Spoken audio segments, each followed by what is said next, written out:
तो कोविड-19 कोरोना जो अभी प्रॉब्लम है, इसको आयुर्वेद में किस नज़र से देखा जाए, तो इसका डायग्नोसिस बनाने के लिए हमें काफ़ी मेहनत करनी पड़ी और शास्त्रोक्त अध्ययन भी करना पड़ा कि कहाँ पर इस बीमारी को हम बैठाएं कि जिससे हमारा कोई ये बीमारी जो है हम इसको रोक पाएँ और इसकी ट्रीटमेंट्स आसानी से हो सके। तो इस बीमारी का जो निदान हमने किया है वो चिकित्सा पहले की है और फिर निदान किया है। ऐसा नहीं कि पहले निदान कर लिया था, क्योंकि पहले के कुछ केसेस में हमने जब चिकित्सा की तो जो इसके लक्षण थे, मूलतः लक्षण के आधार पर चिकित्सा कर हम लोगों ने प्लान की और की मैंने, उसमें देखा गया कि जो लक्षण थे उसमें ड्राई कफ, थ्रोट इरिटेशन और सांस लेने में तकलीफ़ होना, ऐसे कुछ लक्षण माइल्ड टू मॉडरेट देखने को मिल रहे थे। तो देखने पे ये लगा कि ये वातज कास है और वातज कास की चिकित्सा करने से इसमें फ़ायदा होगा। लेकिन इसमें ऐसा नहीं है। ये जो रोग है ये टिपिकल मायावी है, ये महत्वपूर्ण बात है। और यहीं पर एक गलती हो जाती है जिसको कफज रोग को हम वातज रोग समझ लेते हैं। तो ये बहुत ज़्यादा, इसका जो डायग्नोसिस हमने बनाया है वो है श्लेष्म प्रदान सन्निपात श्वसनक सन्निपात, श्लेष्म प्रदान श्वसनक सन्निपात। और इसका वर्णन आपको सभी जगह मिल जाएगा, दस्तम सार में, आयुर्वेद सार संग्रह में, भेषज रत्नावली में। बहुत जरूरी था, एलाए उम्मीद है सार्थक रहेगा। लोग बहुत डरे हुए हैं, दिग्भ्रमित हैं, मदद मिलेगी। जो लोग आयुर्वेद का मजाक उड़ा रहे हैं वे भी देखें। जी नाजिया जी, कोशिश यही है कि भ्रम लोगों का टूटे और एक कॉन्फिडेंस आए, एक स्ट्रेंथ आए लोगों के अंदर कि नहीं, ये इट इज़ ईजिली ट्रीटेबल। और वो जो बीमारी का जो क्रिटिकल होने का रेशो है, परसेंटेज है, वो तो बहुत कम है। तो पहले अभी मैं पूरा इस बात पर, इन सभी बातों पर हम बात करेंगे। लोग लगातार जुड़ रहे हैं, तो अब मैं शुरू करता हूँ। नमस्कार ऑल ऑफ यू, आप लोग जुड़े इतनी संख्या में, धन्यवाद।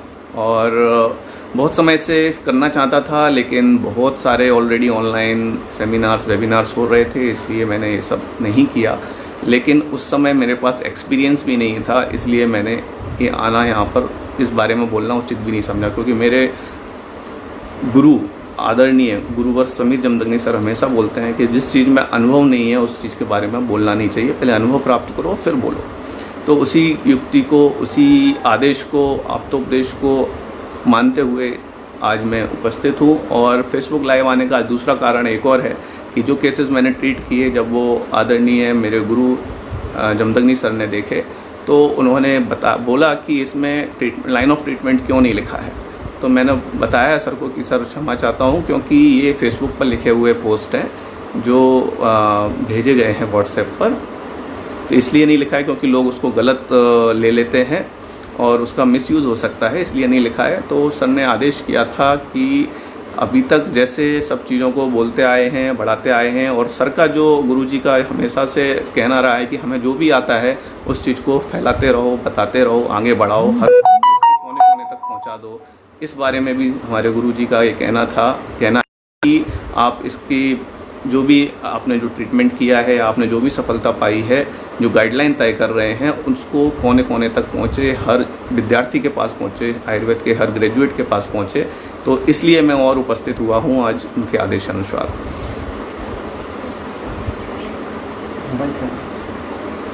Mobile silent, 1 minute. तो उसमें आवाज़ आ रही है क्या? कहाँ से होता है? साइलेंट होता है। अच्छा, यहाँ से कर देते हैं ना।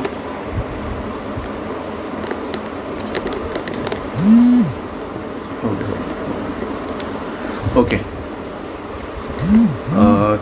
तो इसको नाम दिया है श्लेष्म प्रदान श्वसनक सन्निपात। हमने नहीं दिया है। इसके जब आप लक्षण पढ़ेंगे, जब इसकी संप्राप्ति पढ़ेंगे तो आपको समझ में आएगा। इसकी मोटी मोटी मैं संप्राप्ति आपको बताता हूँ कि इस रोग में क्या होता है कि जो देखने में लक्षण जो देखने में लगते हैं वो वातज लगते हैं, वात प्रधान लगते हैं, लेकिन ये बीमारी जो है कफज है, कफ प्रधान है। इसमें म्यूकस या कफ, आप जिसको कुछ भी बोल सकते हैं, वो लंग्स में जमा हो जाता है, एल्वियोलाई तक पहुंच जाता है और जब उनमें भर जाता है, जिसके कारण पेशेंट को जो ऑक्सीजन सप्लाई है वो पूरी नहीं हो पाती है और जिसके कारण पेशेंट को ब्रीथलेसनेस पैदा होती है और फिर आगे जाकर पेशेंट को निमोनिया डेवलप होता है, जिसको वायरल निमोनिया कहते हैं, और फिर ये कंडीशन जब आगे बढ़ती है तो उसी को ARDS, एक्यूट रेस्पिरेटरी डिस्ट्रेस बोल देते हैं। तो शुरुआत जो है यहीं से करते हैं। तो इसको हमने 4 ग्रेड में डिवाइड किया है कोविड को, तो लक्षण के आधार पर। तो पहला जो है वो हम देखेंगे एसिम्टोमेटिक जो बोल रहे हैं, जिनमें कोई लक्षण नहीं है और पॉजिटिव यदि पेशेंट आया है तो उसको कुछ करने की आवश्यकता नहीं है। बहुत सारे हमारे लोग एसिम्टोमेटिक या माइल्ड टू मॉडरेट केसेस को ट्रीट करने के बाद वो उनका कहना है कि इतने केसेस ट्रीट किए, इतने केसेस ट्रीट किए, लेकिन सच ये है कि ऐसे केसेस में बहुत ज़्यादा कुछ ट्रीटमेंट की आवश्यकता ही नहीं है। इसका जो मेन लाइन ऑफ ट्रीटमेंट है वो इतना ही है कि पेशेंट को ल्यूकवार्म वाटर, रोज़ गुनगुना पानी पीना है, स्टीम लेनी है, भाप जरूर ले। वो किसी को कोई भी मेडिसिन डाल सकते हैं, उसमें अमृतधारा का प्रयोग कर सकते हैं, नीलगिरी तेल का प्रयोग कर सकते हैं, कार्बोल कैप्सूल आता है उसका प्रयोग कर सकते हैं, ऐसे कोई भी स्टीम ले सकते हैं। ये मैं क्यों बता रहा हूँ, क्योंकि ये कोई भी कर सकता है और आप लोग भी सजेस्ट करें, इसलिए नाम बोल रहा हूँ। गार्गल्स बहुत ज़रूरी है, जिसमें नमक का गार्गल्स या हल्दी मिला के गार्गल्स या दोनों को मिला के गार्गल्स करना बहुत ज़रूरी है। ये 3 चीज़ें ज़रूरी हैं और इसके साथ में लंघन बहुत ज़रूरी है। एसिम्टोमेटिक हो या सिम्टोमेटिक हो, सीवियर हो या क्रिटिकल हो, कोई भी कंडीशन में पेशेंट है उसको लंघन पर ज़रूर ध्यान देना है। अब लंघन क्या है वो भी हम एक्सप्लेन करेंगे। यहाँ पे ऐसा नहीं लंघन मतलब कुछ नहीं देना है और पेशेंट को एकदम से पैनिक कर देना, नहीं। लंघनम लघु भोजनम, ये कॉन्सेप्ट के आधार पर इसमें ट्रीटमेंट में ये बेसिक है जो बहुत ज़रूरी है। और हमने जो प्रोटोकॉल दिया था सबसे पहले, उसमें भी हमने लंघन मेन रखा था। और एक देश है मुझे याद नहीं आ रहा उसका नाम, वहाँ पर उन्होंने सिर्फ लंघन के आधार पर ही कोविड को हरा दिया। लंघन सिर्फ हफ्ते में एक बार उन्होंने लंघन करने के लिए बोला और वहाँ पर वो हार गया। उसका मुझे याद नहीं आ रहा, बाद में मैं कमेंट में उस देश का नाम लिखूँगा, आप लोग भी सर्च करेंगे तो मिल जाएगा। मैंने फेसबुक पे भी बहुत पहले उस समय आई थिंक अप्रैल या मई में मई में उसको मैंने लिखा भी था कि कैसे उन लोगों ने उस चीज़ को लंघन से जीत हासिल की है।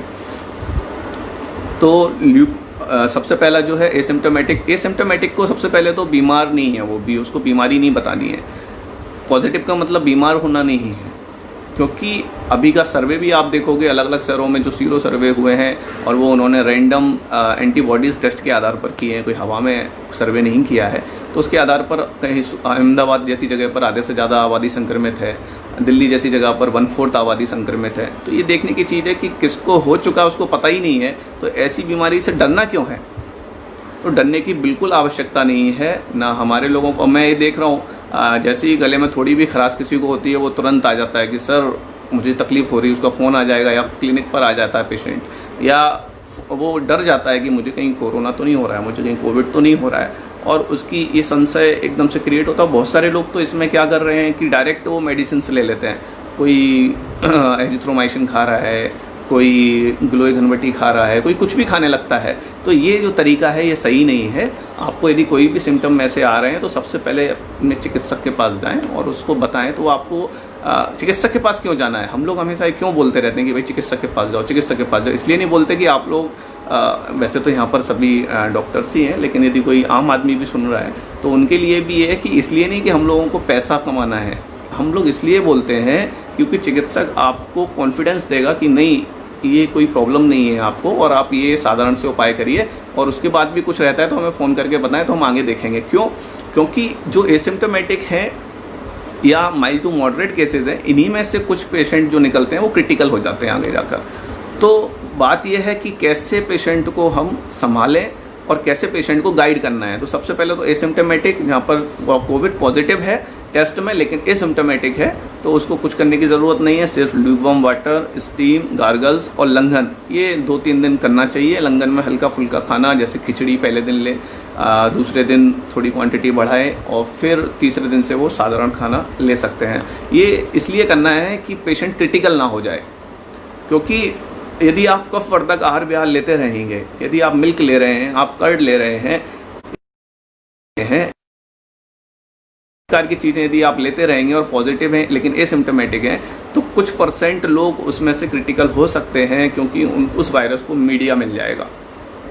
मीडिया कभी भी वायरस कोई भी हो, कोई भी बैक्टीरिया हो, कभी भी अपने आप ही ग्रोथ नहीं करता है शरीर में। उसको ग्रोथ करने के लिए मीडिया की आवश्यकता होती है, और ये मीडिया होता है हमारे शरीर में आम, जिसको हम बोलते हैं। तो इस आम को हमें समझना है। यदि हम इस स्टीम क्यों लेना है, ल्यूकवार्म वाटर क्यों ले रहे हैं, गार्गल्स क्यों करना है, लंघन क्यों करना है, इसका जो फुल कॉन्सेप्ट है वो यही है कि हमें पेशेंट के अंदर से आम का पाचन कर देना है, जिससे उसको कफ या श्लेष्मा ना बने उसके शरीर में, और जब वो नहीं बनेगा तो वायरस आगे मल्टीप्लिकेशन नहीं होता है। ठीक है, तो ये हुआ एसिम्प्टोमेटिक पेशेंट के लिए। लेकिन चूंकि पेशेंट्स आते हैं और पेशेंट को ये लगता है कि नहीं हमें कुछ तो दवा देनी ही चाहिए इसके साथ, तो आप कोई भी गुड़ूची है उसकी टैबलेट्स हैं, गुड़ूची घनबटी है, ग्लोई घनबटी है, शमशमनी बटी है, ये दे सकते हैं। और अपना जो आयुष मंत्रालय के द्वारा बताया हुआ काढ़ा है वो तो बेस्ट है, उसमें कोई डाउट नहीं है। बहुत सारे लोगों का मानना है कि अरे ये तो काढ़ा है, इससे क्या होगा, ये तो छोटी मोटी चीज़ों से बना। हाँ, सिंपल प्रिवेंशन के लिए और एसिम्प्टोमेटिक पेशेंट्स के लिए दैट इज़ सफिशिएंट, क्योंकि ये काढ़ा भी जो है उसी सिद्धांत पर कार्य करता है, आम का पाचन करना, और कुछ नहीं कर रहा है ये। जब आम का पाचन हो जाता है तो जो वायरस है वो आपके शरीर में मल्टीप्लाई नहीं कर पाता है। बस इतना सा ही सिद्धांत है आयुर्वेद का। आयुर्वेद में वायरस को मारने के लिए हम डायरेक्ट कोई मेडिसिन यहाँ पर नहीं दे रहे हैं। ऐसा नहीं कि मेडिसिन नहीं हैं, लेकिन अभी इसके ट्रायल्स होने चाहिए, इस पर और काम होना चाहिए। लेकिन आयुर्वेद जो है मेनली बात करता है कि उसके मीडिया को ख़त्म कर देना। तो हमने इसके पहले करीब 1.5 साल पहले एक केस ARDS का किया था। दिव्या चतुर्वेदी पेशेंट थी, आप लोग उसको फेसबुक पे जाके देख सकते हैं, मैंने डाला भी था। तो वहाँ पर जब मैंने ARDS का केस किया था, वो भी वायरल निमोनिया के कारण ARDS डेवलप हुआ था, और होपलेस केस हमारे पास आया था। और जब हमने उसको ट्रीट किया तो हमें सफलता 24 घंटे के अंदर मिली थी। वो भी एविडेंस मेरे फेसबुक पर आप देख सकते हैं, बहुत सारे लोगों ने देखा होगा। तो वही कॉन्फिडेंस था। इसके पहले और भी हमने ट्यूबरक्लोसिस के केसेस, मतलब प्राणवायु स्रोत से जो भी केसेस हैं हमने कई इस पर ट्रीट किए थे, प्लूरल एफ्यूजन हो या ट्यूबरक्लोसिस हो। तो ऐसे केसेस को जो हमारा ट्रीट करने का तरीका था वो डिफरेंट था, क्योंकि हम इसमें सोच जो रखते हैं वो वहाँ, जैसे हमने जो TB के पेशेंट भी ट्रीट किए, तो वहाँ पर कभी ऐसा नहीं था कि ट्यूबरक्लोसिस के लिए उसका माइकोबैक्टीरियम ट्यूबरकुलाई उसको मारने के लिए ट्रीटमेंट दे रहे हैं। नहीं, उस समय भी हमारे फंडे क्लियर थे। उस समय हमारा बेसिक कॉन्सेप्ट जो था वो यही था। हमने कई सेमिनार्स में इस बारे में बताया है कि नहीं, वहाँ पर हमें माइकोबैक्टीरियम ट्यूबरकुलाई को फोकस नहीं करना है, हमें मीडिया को फोकस करना है। यदि रसवय स्रोतस की दृष्टि है उसके अनुसार ही चिकित्सा करते हैं। और स्रोतोशोधन, हाँ संकेत जी, इंदौर का केस था, तो उसमें भी स्रोतोशोधन ही करना होता है। यहाँ पर भी हम स्रोतोशोधन कर रहे हैं। और एक 2-3 बहुत महत्वपूर्ण बातें आज मैं आपके साथ बताऊंगा जो सफलता का मेन कारण है, जिससे कारण सफलताएं हमें बार बार इसमें मिल रही हैं कंडीशन में। तो पहला तो हो गया एसिम्प्टोमेटिक कंडीशन। अब हम बढ़ते हैं आगे, जिसको बोलते हैं mild to moderate. Mild to moderate cases में जहाँ पर पेशेंट को सिर्फ खराश होना, गले में थ्रोट इरिटेशन होना, थोड़ी बहुत खराश थ्रोट इरिटेशन के कारण खांसी जैसा लगना या खांसी आना, और पेशेंट को मेलाइज लगना, फीवर नहीं रहेगा लेकिन मेलाइज लगेगा। और ये इसमें आप ये बोल नहीं सकते ये जो कोविड है कि फीवर आएगा कि नहीं आएगा। पहले ये माना जाता रहा और केसेस में देखा गया, और आज भी मैक्सिमम केसेस में देखा गया कि इसमें फ़ीवर कोई हाई ग्रेड नहीं आता है। आया भी तो 100 एक आध दिन आया और उसके बाद वो सबसाइड हो जाता है इटसेल्फ और फिर नहीं आता है। तो ये काफ़ी मुझे लगता है प्रॉब्लमेटिक होता है, क्योंकि फीवर आया और फिर चला गया। तो इस कारण हम श्योर हो जाते हैं कि अरे फीवर तो चला गया, कोई प्रॉब्लम नहीं है। तो कुछ केसेस में इसके कारण भी प्रॉब्लम होती है, क्योंकि फीवर आ रहा है इसका मतलब होता है कि आपको लंघन करना है, लेकिन फीवर नहीं आ रहा है तो हम बेफिक्र हो जाते हैं, अरे अब तो मैं ठीक हो गया, मुझे कोई सिम्टम नहीं आ रहे हैं, चलेगा। तो क्या क्या लक्षण देखने को मिलते हैं? थ्रोट इरिटेशन, हल्का फुल्का कफ, ड्राई कफ, मेलाइज होती है बॉडी, और फीवर बहुत कम देखने को मिलता है। आया भी तो 99.8 से थोड़ा बहुत ज़्यादा, और 100 के आसपास, इससे ज़्यादा 100.4। नॉर्मली जो है फीवर पहले 100.4 पैथोलॉजिकल मानते थे, और इसके नीचे 100.4 के आसपास है तो उसको फिजियोलॉजिकल बोलकर छोड़ देते थे कि नहीं। लेकिन इसमें कोरोना ने ये सारी चीज़ों को बदल दिया है कि जो ये गाइडलाइन थी या जिसको हम इस तरीके से देखते थे उसको उसमें बदलाव आया है कि यदि लो ग्रेड फीवर भी है तो हमें उस पर बिल्कुल low grade in the sense 100 तक है या 100.4 100.6 है तो हमें अपनी नज़र उस पर रखनी है कि फ़ीवर को किस तरीके से मैनेज करना है।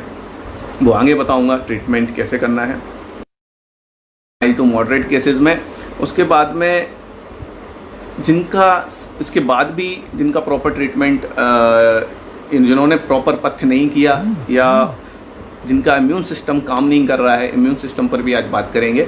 इम्यून सिस्टम यदि काम नहीं कर रहा है तो ऐसे जो है पहला जो मेन बात मैं बताता हूँ, एसिम्प्टोमेटिक और माइल्ड टू मॉडरेट में आप कुछ भी दे दो, ट्रुथ इज कुछ भी दे दो।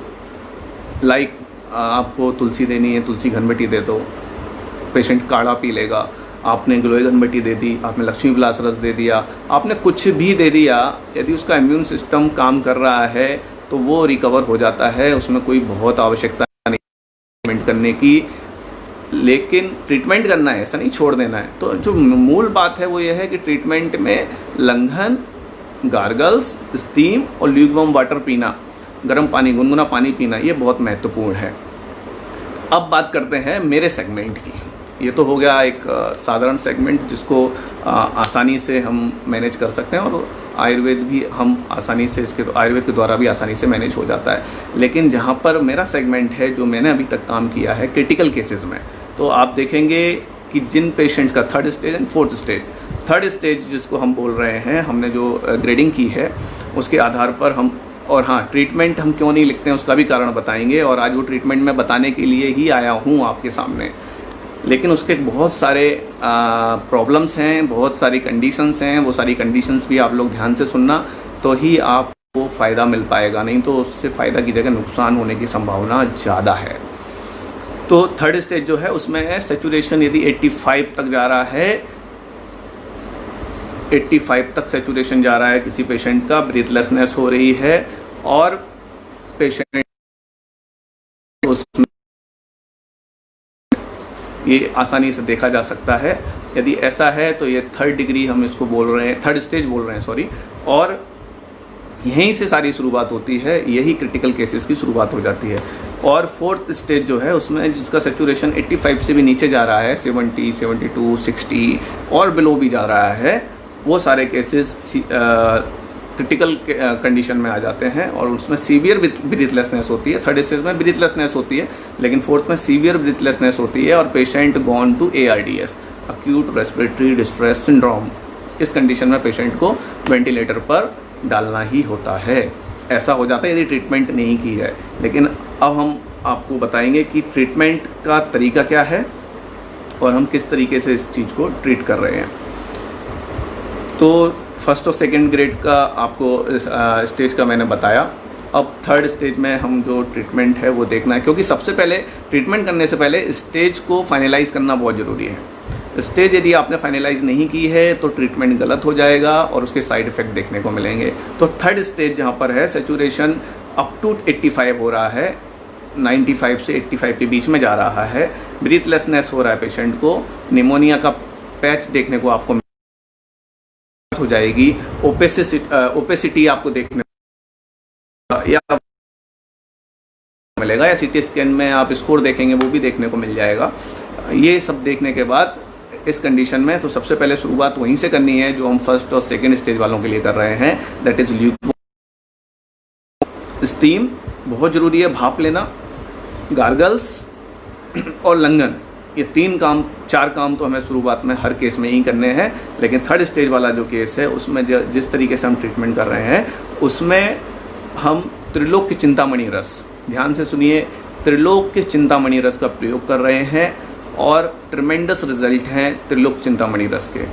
लेकिन ये औषधि जो है मिनरल्स हैं इनमें और यूज़ करते समय ऐसा नहीं है, और इसमें जो भी मैं मेडिसिन आज बताने वाला हूँ वो एक भी ऐसी नहीं है कि आपने पेशेंट को लिख दिया, पेशेंट हॉस्पिटल में है या क्वारंटाइन में या होम क्वारंटाइन में है या पेशेंट वेंटिलेटर पर है और आपने उसको बोल दिया कि भैया मेडिसिन देते रहो, चलते रहने दो साइड टू साइड, आयुर्वेद है, फ़ायदा नहीं करेगा तो नुकसान भी नहीं करेगा, या ठीक है, नुकसान तो करेगा नहीं, आयुर्वेद है तो फ़ायदा तो करेगा लेकिन नुकसान नहीं करेगा। यदि ऐसी कोई मेंटलिटी के साथ आप उसको दे रहे हैं तो बिल्कुल मत दीजिए। इसीलिए मैं आज फेसबुक लाइव करके बात बता रहा हूँ आपको। मैंने इसका ट्रीटमेंट नहीं लिखा, अदरवाइज़ मैं हर ट्रीटमेंट को लिखने की कोशिश करता हूँ, बताने की कोशिश करता हूँ।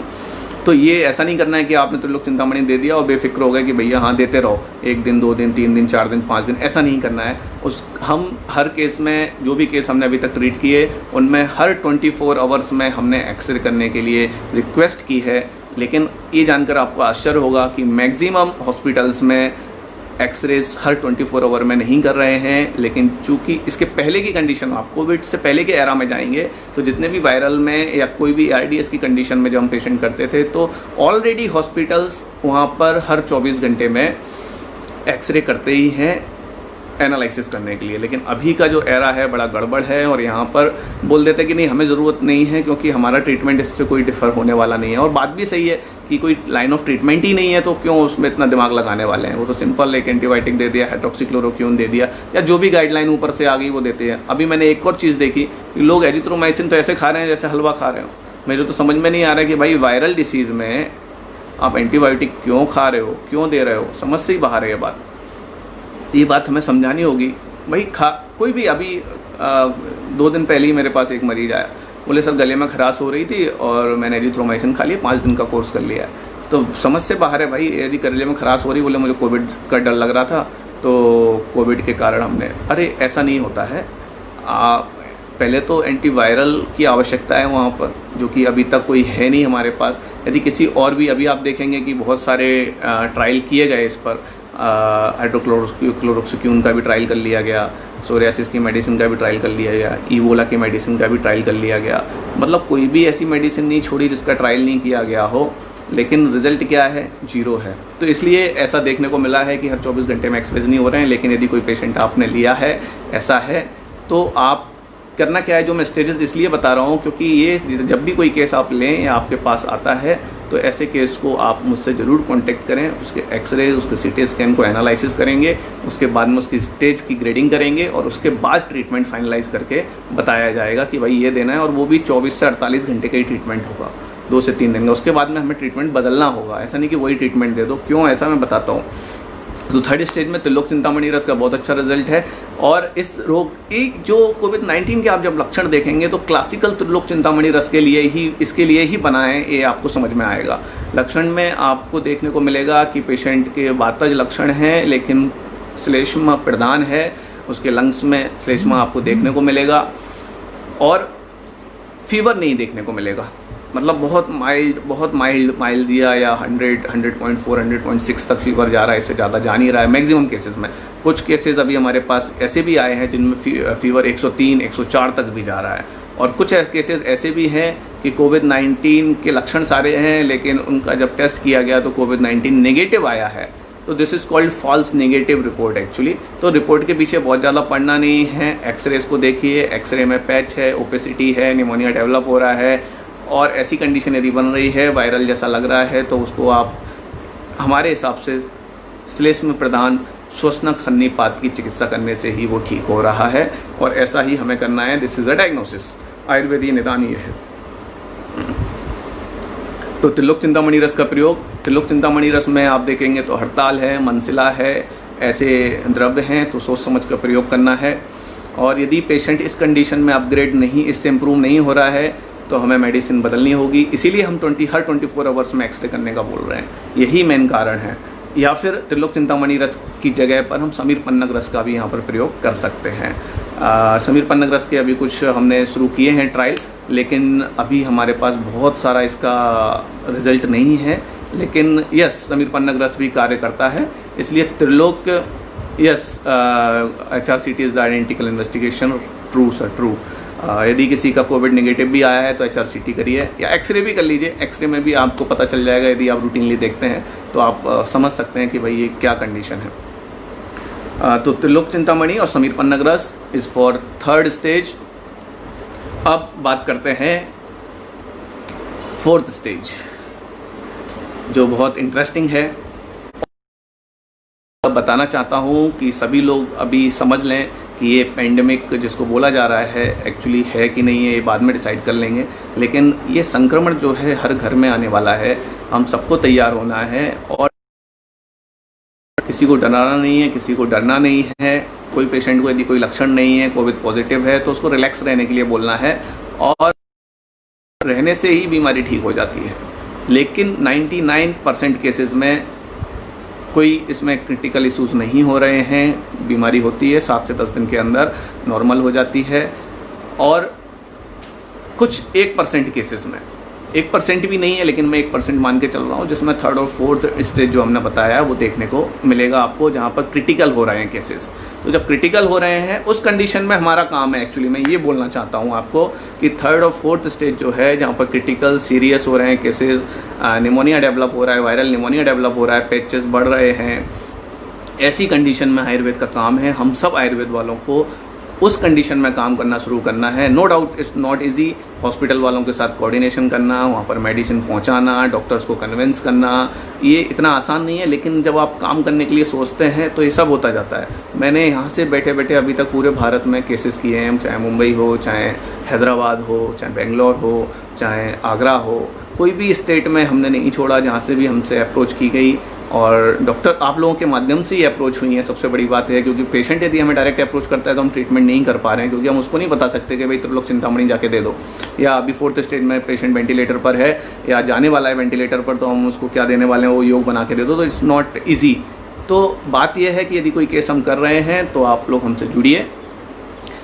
व्हाट्सएप नंबर आपको पता ही है मेरा, वही नंबर है। बहुत सारे लोग पूछते रहते हैं नंबर, तो फेसबुक पर भी डला हुआ है, वहाँ से ले सकते हैं, गूगल पर भी है, वहाँ से ले सकते हैं। उस पर आप लोग अपनी जो भी पेशेंट है उसकी स्क्रीनिंग भेज दें कि भाई ये कंडीशन है, ये लक्षण है, उसके आधार पर हम ग्रेडिंग डिसाइड करके लाइन ऑफ ट्रीटमेंट प्लान करेंगे और फिर उसको हर 24 आवर्स में जज करेंगे और उसके आधार पर हम ट्रीटमेंट बदलना है या नहीं बदलना है डिसाइड करेंगे। ये बहुत महत्वपूर्ण बात थी जिसके लिए मुझे आज फेसबुक लाइव पर आया हूँ आपको बताने के लिए। तो अब बात करते हैं मैं मोस्ट इम्पोर्टेंट 4th स्टेज, जिस पर मज़ा आ रहा है काम करने में और हम ऐसे लोगों की जान बचा पा रहे हैं जिनको बिल्कुल डिक्लेयर कर दिया जाता है, जिनमें होप नहीं होती है, जिनमें सब कुछ ट्रायल कर लिया गया है 7 दिन 8 दिन 10 दिन, उसके बाद में वो केस हमें मिलता है कि भाई अब इसका कुछ नहीं हो रहा है, अब आप देख लीजिए। या पेशेंट के रिलेटिव्स किसी डॉक्टर के माध्यम से या डॉक्टर की कोई फैमिली होती है वो हमसे कांटेक्ट करती है, तो हम उसको फिर ट्रीटमेंट इस तरीके से कर रहे हैं। तो 4th स्टेज का ट्रीटमेंट जो है बहुत महत्वपूर्ण है। मैं बताने जा रहा हूँ आपको मेडिसिन जिसका आप सब लोग इंतजार कर रहे थे, वो है मल्ल सिंदूर। यस, मल्ल सिंदूर। तो हम जो इसमें योग यूज़ कर रहे हैं, मल्ल सिंदूर आरोग्यवर्धनी, गुड़ूची, अश्वगंधा और तालीशादी, इन सब का कॉम्बिनेशन हम यूज़ कर रहे हैं और पेशेंट को राइस ट्यूब के माध्यम से दिया जा रहा है। यही योग है जिससे जितने भी पेशेंट अभी बाहर आए हैं वेंटिलेटर के, वो इसी योग के द्वारा आए हैं। या जो वेंटिलेटर का इम्प्रूवमेंट नहीं था वो 24 आवर टू 72 आवर्स में वो पेशेंट से इम्प्रूवमेंट लिया है, वो आप एक्सरे में देख सकते हैं। तो ये हमारा जो मेन ड्रग है वो यही है। बहुत साधारण सा ड्रग है लेकिन इसकी प्रैक्टिस करना बहुत डिफ़िकल्ट है। मल्ल सिंदूर को कोई भी ऐसे प्रयोग मत करना कि दे दिया है पेशेंट को चलने दो, नहीं बाबा बिल्कुल नहीं, क्योंकि इसके साइड इफ़ेक्ट बहुत हैं और इससे पेशेंट का हार्ट रेट इंक्रीज़ हो सकता है, इससे पेशेंट को ब्लीडिंग इन द गम्स हो सकता है, स्पुटम में ब्लड आ सकता है, हेमोप्टाइसिस हो सकता है, पेशेंट को हाइपर एसिडिटी हो सकती है, हाइपर वेंटिलेशन हो सकता है। तो ऐसी जब भी हम मेडिसिन प्रयोग करें तो बिल्कुल ऑब्जर्वेशन में करना है, पूछकर करना है। डोज क्या जाना चाहिए वो बहुत इंपॉर्टेंट है, क्योंकि हम शुरुआत में जो डोज पहले दिन दे रहे हैं वो 60 mg का दे रहे हैं मल्ल सिंदूर का, लेकिन ज़रूरी नहीं कि हर केस में ऐसे ही देना है। केस की स्क्रीनिंग बहुत ज़रूरी है, उसके आधार पर हम डिसाइड करते हैं कि इसको 10 mg देना है, किसको 20 mg देना है, किसको 30 mg देना है, किसको 40 mg देना है, किसको 50 mg देना है, किसको 60 mg। 60 mg is the maximum dose पर डोज। और फिर इसका प्रयोग जो है हम 1 आवरली, कई बार 2 आवरली, कई बार 3 आवरली, 4 आवरली, ये भी स्टेज के अनुसार उसकी कंडीशन क्या है, उसके वाइटल्स क्या हैं, उसके आधार पर तय करते हैं। दूसरी बात, जब इस मेडिसिन को प्रयोग कर रहे हैं, क्रिटिकल कंडीशन में कर रहे हैं, तो ये भी देखना है पेशेंट की KFT एबनॉर्मल तो नहीं है, पेशेंट के रीनल फंक्शंस नॉर्मल हैं सारे, उस कंडीशन में ही इस मेडिसिन को हम देते हैं। ऐसा नहीं कि डिसफंक्शन में दे नहीं सकते, देना है, लेकिन अपनी एक आँख वहाँ पर रखनी है, आई अपनी एक नज़र वहाँ रखनी है, जिससे हम ऑब्जर्वेशन कर सकें कि क्या कोई भी चीज़ ब्लाइंडली नहीं करनी है। वाला आयुर्वेद नहीं बता रहा हूँ आपको कि हाँ गुड़ूची घनबटी है खाते रहो सब बढ़िया हो जाएगा, नहीं नहीं, ये क्रिटिकल आयुर्वेद, जहाँ पर क्रिटिकल कंडीशन में हम आयुर्वेद की बात कर रहे हैं। हाँ, अनुपान की बात पूछी है संध्या जी ने, तो मैं बता दूं क्रिटिकल कंडीशन में कोई अनुपान नहीं होता। एक ही एम होता है कि मेडिसिन पेशेंट के पेट में पहुंचनी चाहिए, any how, any cost, any condition, कुछ भी करिए, किसी भी तरीके से पहुंचाइए। यदि पेशेंट को वेंटिलेटर पर नहीं है, इंट्यूबेट नहीं है, तो उसकी आप सबलिंगुअल भी दे सकते हैं दवा, तो वो तब भी उतना ही काम करती है। और पेशेंट यदि वेंटिलेटर पर है तो उसको राइस ट्यूब के द्वारा पेशेंट को देना है। Yes Ravi ji, Ryle's tube के माध्यम से देना है, और कोई माध्यम ही नहीं है, वही एक तरीका होता है और उसी माध्यम को हम उपयोग कर रहे हैं। और ये आसान होता है, वहाँ के डॉक्टर से बात करिए। कई बार डॉक्टर मना कर देते हैं, वहाँ के जो इंचार्ज होते हैं कि नहीं हम नहीं देने देंगे, तो उनको कन्विंस करिए कि सर हम पेशेंट की जो रिलेटिव्स हैं वो गारंटी लें, लिखित में दे सकते हैं वहाँ पर कि हमने ऐसे ही केसेस किए हैं, लिखित में देने के लिए बोलते हैं कि भाई आप दो, लिखित में कुछ होगा, आपकी जिम्मेदारी नहीं है। और यदि उसके बाद भी कोई पेशेंट डॉक्टर इंचार्ज ऐसा बोल रहा है कि नहीं हम नहीं करने देंगे या सपोर्ट नहीं कर रहा है, क्योंकि हमारा काम ही तब शुरू होता है जब वहाँ पर होप ख़त्म हो जाती है, तो मोस्टली मिल जाती है परमिशन, बोल देते हैं कि हाँ भाई कर लो। लेकिन ऐसा कुछ कर रहे हैं तो डॉक्टर को या हॉस्पिटल को, इंचार्ज को बोलना है कि भाई आप हमें अलाउ करिए, हम लिखित में देने को तैयार हैं। और नहीं, यदि फिर भी नहीं मान रहे हैं तो उनको बोलिए हम अपना पेशेंट शिफ्ट कर रहे हैं। जब आप ऐसा बोलेंगे तुरंत वो आपको परमिशन दे देंगे। दिस इज़ द वे जो हम यूज़ करते हैं। थैंक यू सुनित्रा जी। हाँ, क्वेश्चंस आंसर्स हम इसके बाद लेंगे, तब तक ये एक बहुत महत्वपूर्ण बातें हैं जो मैं एक्सप्लेन कर रहा हूँ। तो मल्ल सिंदूर श्रृंगाब्र रस चिकित्सा में या प्लूरल इफ्यूजन की चिकित्सा में जहाँ पर कफ का शोषण करना, मल्ल सिंदूर भी कफ बहुत ही ज़्यादा कफ शोषक है, मल्ल का कल्प है, आर्सेनिक का कल्प है, तो बहुत अच्छा काम करता है। क्रिटिकल कंडीशन में हमने इससे कई हार्ट के रोगियों को बचाया है जो नो पल्स नो बीपी के साथ आए थे। जो ऐसे पेशेंट हैं उन पे हमने इसका प्रयोग किया, बहुत इमरजेंसी के लिए बहुत ही अच्छा ये कल्प है। और सबसे बड़ी बात, कोविड के पेशेंट्स में आप देखेंगे कि बीपी आपको लो मिलेगा, कम हो जाता है पेशेंट का, या हार्ट रेट बहुत ज़्यादा नहीं होती है, फीवर कम होता है। लेकिन जिस कंडीशन में यदि किसी को फीवर ज़्यादा है तो फिर थोड़ा सा हमें सोचना पड़ता है, और उस कंडीशन में हमें क्या देना है वो थोड़ा सोच समझ के देना है। ऐसा नहीं कि उठाया मल्ल सिंदूर, 104 103 फीवर हो रहा है, हमने मल्ल सिंदूर दे दिया, नहीं, वो सोचना है। यदि कोई ऐसी कंडीशन है कि जहाँ पर क्रिटिकल हो गया है और पेशेंट के बचने के चांसेस बिल्कुल नहीं है, जहाँ पर आपको उस कंडीशन में काम करना है, तो आप को उस कंडीशन में मल्ल सिंदूर दे सकते हैं। लेकिन कंडीशन कोई ऐसी नहीं है, फीवर ज़्यादा आ रहा है, 3rd स्टेज में है पेशेंट या 2nd स्टेज में है, और आप मल्ल सिंदूर दे रहे हैं, तो उससे बचना है हमें मल्ल सिंदूर वाले योग से। तो मल्ल सिंदूर, श्रृंगाब्र रस, आरोग्यवर्धनी, गुड़ूची, अश्वगंधा और ताली शादी, ऐसा कॉम्बिनेशन हम प्रयोग कर रहे हैं। और इसको किस स्टेज में, किस अवस्था में देना है, ये मैं बार बार बता रहा हूँ, सोच समझ के यूज़ करना है, इसको ब्लाइंडली नहीं देना है। ये वाला आयुर्वेद नहीं है कि हाँ दे दिया, देखते हैं, चलने दो, नहीं नहीं नहीं नहीं, बिल्कुल नहीं। ये बहुत सोच समझ के अंडर ऑब्जर्वेशन हर 24 घंटे में, हर 12 घंटे में एनालिसिस करना है पेशेंट का, वहाँ से जानकारी लेनी है कि पेशेंट का HR क्या है, हार्ट रेट क्या है, BP कितना है। यदि कोई चीज़ में ऊपर नीचे हो रहा है तो फिर आपको मेडिसिन को बदलना है या डोजेस को बदलना है, उनकी मात्रा को बदलना है। ये इतना आसान नहीं है जितना लग रहा है कि हाँ कोई योग बता दो सर, मेडिसिन बता दो सर, मेडिसिन बता दो। नहीं नहीं, ये मेडिसिन बताने वाला काम नहीं है, this is called critical care. तो ऐसी कंडीशन में ये हम जो योग यूज़ कर रहे हैं। अब बात करते हैं, अभी मैंने बताया कि कोविड बहुत, एक्चुअली ये जो है बहुत मायावी है, बहरूपिया है ये।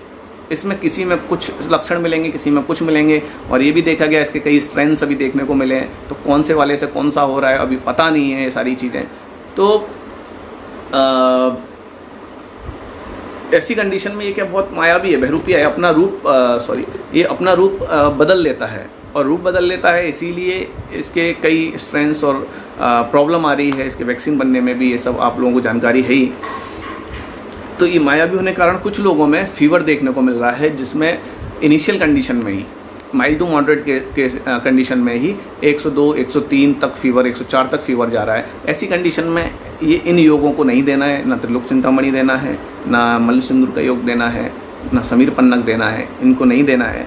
ऐसी कंडीशन में जब फीवर 101 से ऊपर जा रहा है, ऐसी कंडीशन में आपको संजीवनी बटी बहुत ही क्लासिकल मेडिसिन है इस कंडीशन के लिए, क्योंकि हमें ऐसी कोई भी मेडिसिन देने से बचना है जो कफ शोषक ना हो, ये बात पर ध्यान रखना है।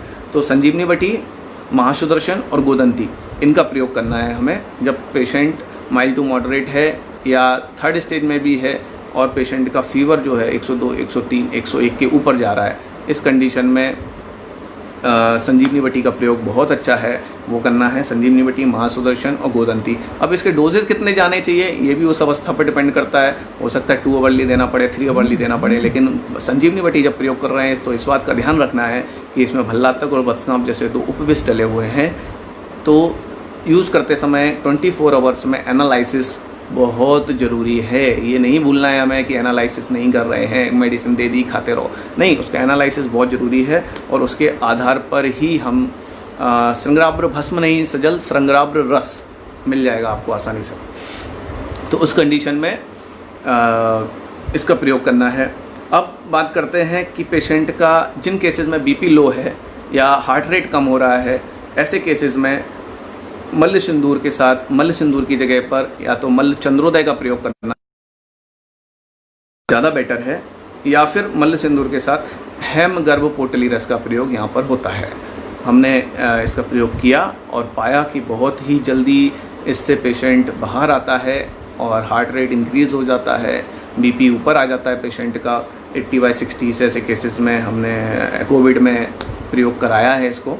और हेमगर्भ पोटली या फिर मकरध्वज का भी प्रयोग इसके साथ कर सकते हैं, या कोई एक का, हेमगर्भ या मकरध्वज। लेकिन यहाँ पर हेमगर्भ का प्रयोग मुझे ज़्यादा उचित लगता है। वो क्यों, मैं बताता हूँ आपको। क्योंकि यहाँ पर जो भी हम योग प्लान कर रहे हैं उसमें एक बात का ध्यान रख रहे हैं कि उसमें ताम्र होना चाहिए। ताम्र का बहुत अच्छा रिजल्ट आ रहा है, ऐसा हमने ऑब्जर्व किया है और इसीलिए हमने आरोग्यवर्धिनी का प्रयोग हम बहुत पहले से कर रहे हैं ऐसे लोग ARDS की कंडीशन में। क्यों? क्योंकि आरोग्यवर्धिनी बेस्ट श्रोतोशोधक है। जब भी आपको काम करना है, यहाँ पर श्रोतोशोधन करना है, वहाँ पे आरोग्यवर्धिनी आपको जानी ही चाहिए। चाहे वो राजयक्ष्मा हो, चाहे वो निमोनिया हो, चाहे वो ARDS की कंडीशन हो, ऐसी सारी कंडीशंस में आरोग्यवर्धिनी जानी चाहिए। तो हेमगर्भ में भी ताम्र है, इसलिए हेमगर्भ पोटली रस का प्रयोग मुझे ज़्यादा उचित लगता है। इसलिए हमने मकरध्वज का ज़्यादा प्रयोग नहीं किया। जहाँ पर हेमगर्भ नहीं मिला है, अवेलेबल नहीं हुआ है, वहीं पर हमने मकरध्वज का प्रयोग किया है और वहाँ पर भी रिजल्ट सेटिस्फैक्ट्री है। ऐसा नहीं कि रिजल्ट नहीं आए, लेकिन हेमगर्भ से रिजल्ट ज़्यादा अच्छे आए हैं। यदि हार्ट रेट ज़्यादा है किसी पेशेंट का और या किसी को मल्ल सिंदूर वाला योग देने से हार्ट रेट किसी का बढ़ रहा है, तो उस कंडीशन में पेशेंट को मल्ल कल्प नहीं देना है, मल्ल सिंदूर, मल्ल चंद्रोदय वाले कल्प नहीं देना है। अब बात करते हैं कि जिनमें फीवर कम रहता है, ऐसी कंडीशन जहाँ पर लो ग्रेड फीवर है, फीवर जो है 100.6 या 101 से नीचे है, ऐसी कंडीशन में तो उस कंडीशन में जय मंगल रस का प्रयोग कर सकते हैं। या पोस्ट कोविड, अभी बहुत सारे केसेस ऐसे भी आ रहे हैं मेरे पास जिनमें पेशेंट का ट्रीटमेंट तो हो गया कोविड का और उसके बाद में पेशेंट को लेकिन फीवर आता ही जा रहा है, फीवर नहीं रुक रहा है और फीवर 101 तक जा रहा है या 101 तक हो रहा है पेशेंट को। ऐसी कंडीशन में जय मंगल रस का प्रयोग बहुत अच्छा है, क्योंकि जय मंगल रस बहुत सारे लोग, अभी मुझे एक वहाँ से साउथ के मैंने कई पेशेंट ट्रीट किए, तो वहाँ से पता चला कि पहले जो पेशेंट ऑलरेडी ट्रीटमेंट ले रहे थे उसमें जय मंगल रस, लोकनाथ रस का प्रयोग कर रहे थे, कुछ मृगांक रस का भी प्रयोग कर रहे थे। तो मैं बताना चाहता हूँ कि जयमंगल रस जो है वो एक्यूट फीवर के लिए नहीं है, उसको क्रॉनिक फीवर या जब medium low grade fever, low grade in the sense 101 तक, मीडियम फीवर जब हो तब उसका प्रयोग होता है। बहुत हाई ग्रेड फीवर है तो जयमंगल रस का कोई ज़्यादा विशेष काम होता नहीं है। उस कंडीशन में संजीवनी बटी का ही प्रयोग है और फीवर को एकदम से कम करने के पीछे भी नहीं पड़ना है। संजीवनी बटी आम पाचन करेगी और उसके बाद में वो फीवर डाउन होता है, चाहे 102, 103 हो, वो सारी कंडीशंस में। इसलिए गोदंती का डोज हमने फीवर जब हाई ग्रेड होता है तो संजीवनी बटी हम इसमें 1 TDS 1 QID ऐसा डोज रख रहे हैं 250 mg का। महासुदर्शन हम टैबलेट फॉर्म में यदि यूज़ कर रहे हैं तो 2 TDS और 2 QID यूज़ कर रहे हैं। और गोदंती भस्म जो है वो 1 ग्राम TDS और QID ऐसा यूज़ कर रहे हैं। It all depends on the situation and the condition and vitals. तो पोस्ट कोविड हुआ है या किसी को ड्यूरिंग कोविड फीवर जो है 101 के आसपास है, 1 से 1 नीचे है, 101 से नीचे है, उस कंडीशन में जयमंगल रस का प्रयोग करना है, नो प्रॉब्लम। गोदंती का प्रयोग कर सकते हैं उस कंडीशन में उष्ण तीक्ष्ण कल्प देने से बचना चाहिए। संजीवनी बटी जैसे कल्प देने से बचना चाहिए। तो ये हुई बात। अब मल्ल कल्प यदि किसी को दे रहे हैं तो हमें क्या क्या ध्यान रखना है? हार्ट रेट पर ध्यान रखना है, बीपी पर ध्यान रखना है, उसके गम से ब्लीडिंग तो नहीं हो रही है, ये बात का ध्यान रखना है, हेमोप्टाइसिस तो नहीं हो रहा है, स्पुटम में ब्लड तो नहीं आ रहा है, उस पर ध्यान रखना है, हाइपर एसिडिटी तो नहीं हो रही है, इस पर ध्यान रखना है। यदि ऐसा कुछ हो रहा है तो तत्काल मलकल्प बंद करना है। और वैसे भी मलकल्प जब हम यूज़ कर रहे हैं तो मैक्सिमम 2 to 3 डेज में ही कर हमें मेडिसिन चेंज करनी होती है, क्योंकि मलकल्प ज़्यादा समय तक देने का कोई रोल नहीं है, कोई आवश्यकता नहीं है। इंप्रूवमेंट आता है तुरंत आता है, नहीं आता है तो फिर आप लगे रहो। कहीं गलती हो रही है, उस गलती को सुधारना जरूरी होता है। ऐसा नहीं कि ये जो योग मैंने बता दिया ये रामबाण है, रामबाण जैसा कुछ होता नहीं है। बहुत सारे लोग आयुर्वेद में रामबाण फार्मूला ढूंढते रहते हैं। तो मैं क्लियर बता दूं, ये फार्मूला जैसा कुछ होता नहीं है। ये जो है बेसिक सब कुछ ग्रेडिंग के आधार पर है, लक्षण के आधार पर है, और उसके जो एक्सरे जो CT स्कैन जब देखेंगे उसके आधार पर हम प्लानिंग करते हैं। और जैसा मैंने बताया कि ताम्रकल्प जैसे जयमंगल रस का भी प्रयोग इसलिए कर रहे हैं कि इसमें ताम्र है, लेकिन इसमें रौप्य भी है। तो आरोग्यवर्धनी का प्रयोग भी इसलिए किया है क्योंकि उसमें ताम्र है। और अब बहुत सारे पेशेंट्स ऐसे आ रहे हैं कि जिनको लग तो रहा है कि भाई कोविड के लक्षण हैं, लेकिन या तो उनका टेस्ट करने से डर रहे हैं या उन्होंने टेस्ट नहीं कराया है, या जिनका कोविड टेस्ट निगेटिव आ गया है लेकिन लक्षण सारे हैं। तो एक बहुत ईजी तरीका है कि भाई कोविड है या नहीं है इसको जानने का। इसको जानने का तरीका क्या है? 1st, 2nd, 3rd और 4th जो हमने स्टेजेस अभी डिसाइड किए थे, तो 1st और 2nd और 3rd स्टेज 1st और 2nd स्टेज वालों को ये बात बोलकर रखनी है कि आपको कोई चिंता की बात नहीं है, आपको कुछ नहीं होगा, आप ठीक हो जाओगे 7 से 10 दिन में। सिर्फ आपको वो क्या करना है? ल्यूकवार्म वाटर पीना है, स्टीम लेनी है, गार्गल्स करने हैं, थोड़ा सा लंघन करना है शुरू के 2-3 दिन, और उसके साथ में कोई भी मेडिसिन आप दे सकते हो जो आप प्रोटोकॉल बना लें, लेकिन वो इस तरीके की हो। जैसे चंद्रामृत रस देने से बचना है, नहीं देना चंद्रामृत रस, क्योंकि वहाँ पे लगता है कि ये वातज लक्षण है, लेकिन वो चंद्रामृत रस देने से फ़ायदा होता नहीं। तो उस कंडीशन में लक्ष्मी विलास रस नाड़दी ज़्यादा बेटर है, वो आप प्रयोग करा सकते हैं पेशेंट को। तो उस कंडीशन में अब कैसे हम टेस्ट को डिसाइड करें, कैसे हम डिसाइड करें कि भाई कोविड है? इसका इजी तरीका बताता हूँ। इसका इजी तरीका है कि पेशेंट में लक्षण क्या है। किसी भी पेशेंट को यदि डीप ब्रीथ करने पर, जब वो डीप ब्रीथ करेगा तो उसको ठसका लगेगा जैसे ही वो डीप ब्रीथ करेगा तो वो ठसका लगेगा, समझ जाइए कि निमोनिया डेवलप हो गया है उसके अंदर पैचेस होना शुरू हो गए हैं। ये कंडीशन जो है अलार्मिंग है। यहाँ पर तुरंत पेशेंट का एक्सरे करना है, पेशेंट का CT स्कैन करवाना है, उसकी ग्रेडिंग को हमें डिसाइड करना है। मोस्टली ये 3rd स्टेज होती है जो मैं बता रहा हूँ आपको, यहीं से शुरुआत होती है क्रिटिकल होने की, और फिर पेशेंट ब्रीथलेस थोड़ा थोड़ा होना शुरू करता है। तो ऐसी कंडीशन में पहला सिम्टम हो गया जो हमें देखना है, deep breath and reflect dry cough या कफिंग उसको होगी। दूसरा टेस्ट का जो सेंस है वो चला जाएगा। यदि ऐसा कुछ हुआ है तो कोविड-19 पॉजिटिव है, चाहे भले उसकी रिपोर्ट नेगेटिव आई हो, वो फॉल्स है। वो स्मेल का सेंस चला गया हो, आप कुछ भी इत्र जो है गुलाब का या किसी भी चीज़ का सूंघ के देखेंगे, यदि उसका सेंस गया है, और ये सेंस जो है 3 से 4 दिन के लिए जाता है, मैक्सिमम 5 दिन के लिए, 5 दिन के बाद फिर से रिवर्स हो जाता है। कोई अलग से मेडिकेशन देने की ज़रूरत नहीं कि नहीं ये सेंस चला गया तो इसकी अलग से दवा देनी है, टेस्ट चला गया तो टेस्ट की अलग से दवा देनी नहीं, ये इटसेल्फ मैनेज हो जाता है, 4 से 5 दिन में रिवर्स हो जाता है। तो ये भी नहीं कि हाँ भाई हमने मेडिसिन दी थी तो उसका टेस्ट वापस आ गया। तो इस तरीके के भ्रामक चीज़ें नहीं करनी है, हमें उनसे बचना है, और जो सच बात है वो सच बात ही बोलनी है। कुछ लोगों में लूज़ मोशंस भी देखने को मिल रहे हैं कि लूज़ मोशन हुआ और उसके बाद में उनको सांस लेने में तकलीफ हो रही है, या कफिंग जैसे अभी मैंने बताया कि डीप ब्रीथ हुई और कफिंग। तो इसका सबसे बेस्ट जो तरीका है वो यही है कि पेशेंट यदि सीरियस कैसे होगा, 1st और 2nd वाला कौन सा सीरियस होगा, इस बात को जानने के लिए आपको पेशेंट को ये बात बोलकर रखनी है कि आपको डीप ब्रीथ करना है, और डीप ब्रीथ करने पर उसको ठसका लग रहा है, उसको कफ आ रहा है, खांसी आ रही है, तो समझ जाइए कि वो पेशेंट सीरियस होने वाला है। उस समय उसको औषधि की बहुत आवश्यकता है, उसको उन केसेस पर हमें काम करना है। तो सबको डरने की बिल्कुल ज़रूरत नहीं है। ये बहुत सिंपल सा मैं टेस्ट बता रहा हूँ आप लोगों के लिए, सब लोगों के लिए जो भी सुन रहे हैं। अभी लाइव 356 लोग हैं और मैक्सिमम चिकित्सक हैं, और मुझे लगता है सब लोग इन बातों को आगे बढ़ाएंगे तो पूरे देश में ये बात पहुंचेगी और सफलतापूर्वक हम ट्रीटमेंट कर पाएंगे पेशेंट्स का। तो इससे क्या होगा, एक तो पैनिकनेस कम होती है। नहीं तो पेशेंट सर टेस्ट करा लूँ क्या, सर कोविड का टेस्ट करा लूँ क्या, स्वैब टेस्ट करा लूँ क्या, एंटीबॉडी टेस्ट करा लूँ क्या, एंटीजन टेस्ट करा लूँ क्या। तो ये सब ठीक है, यदि किसी को लक्षण ये सब आ रहे हैं तो कोविड अपने आप को समझे और मेंटली रिलैक्स रहे, डॉक्टर के टच में रहे और अपने आप को होम आइसोलेशन में ले ले। ये सबसे बेस्ट तरीका है। ये भी सर्वे में देखा होगा आपने, आया है कि होम आइसोलेशन में गए हुए पेशेंट की रिकवरी फास्ट होती है। मैक्सिमम केसेस वो रिकवर हो जाते हैं। लेकिन ऐसे पेशेंट्स को जो उठा के ले जाते हैं कि भाई चलो, जिनको पॉजिटिव आया, जो सिम्टम लेस हैं या माइल्ड टू मॉडरेट हैं, उनको उठा के ले जाते हैं, उनमें कई प्रॉब्लम आ रही हैं केसेस में, क्योंकि उसके कारण है कोई फॉल्स पॉजिटिव भी हो सकता है। अब फॉल्स पॉजिटिव पेशेंट को आप लेके वहाँ ले जाओगे पॉजिटिव वालों के बीच में, तो वो बेचारा फिर पॉजिटिव हो ही जाएगा ना। तो इन चीज़ों को समझना चाहिए। पता नहीं सरकार क्यों समझने को तैयार नहीं है ये बात कि home isolation is the best. तो इस बात को जब मैंने बोला तो बहुत सारे लोगों ने बोला कि लोग रुकते नहीं हैं घर में। तो मैंने कहा उसका तो बहुत अच्छा तरीका है, पड़ोसी को बोल के रखना है सिर्फ कि ये आदमी बाहर निकले तो फ़ोन कर देना। तो इससे अच्छा तरीका क्या हो सकता है। और पड़ोसी तो अपना मतलब सबसे बेस्ट आदमी है ना किसी भी व्यक्ति का। तो उसको बोल के रखना है कि भाई ये इस घर में से कोई भी आदमी बाहर निकले या ये आदमी स्पेसिफिक आदमी बाहर निकले तो आपको फ़ोन कर देना है, वो तुरंत फ़ोन कर देगा। और कुछ तो ऐसे हैं कि जो नहीं निकलोगे तो भी फ़ोन कर देंगे।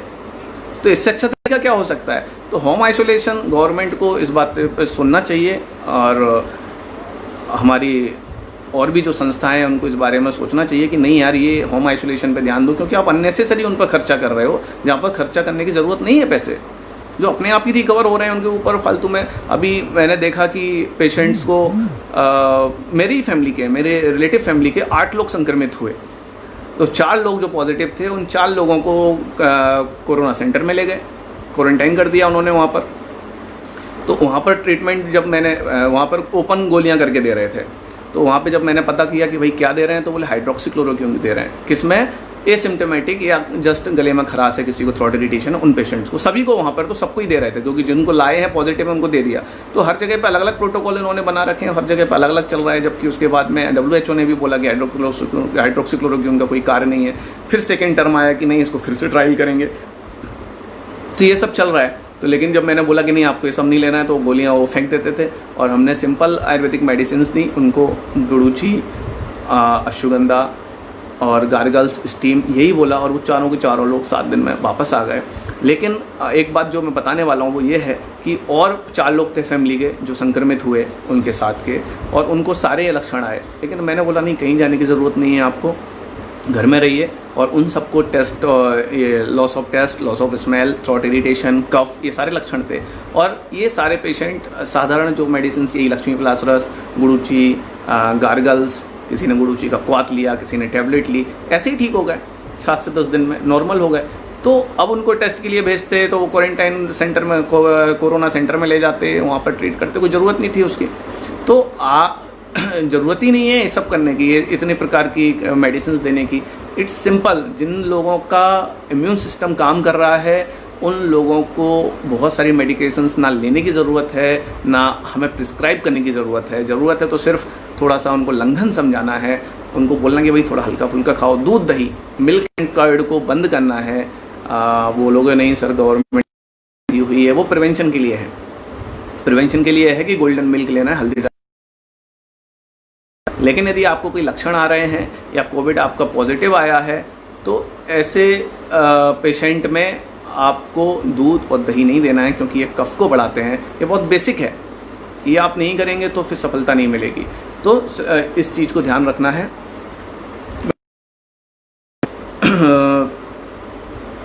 इसमें हमने अभी तक एक लेप का प्रयोग और करते थे हम ARDS के केसेस में या निमोनिया के केसेस में, शोषक लेप, जिसमें पुनर्नवा, वचा, हरिद्रा।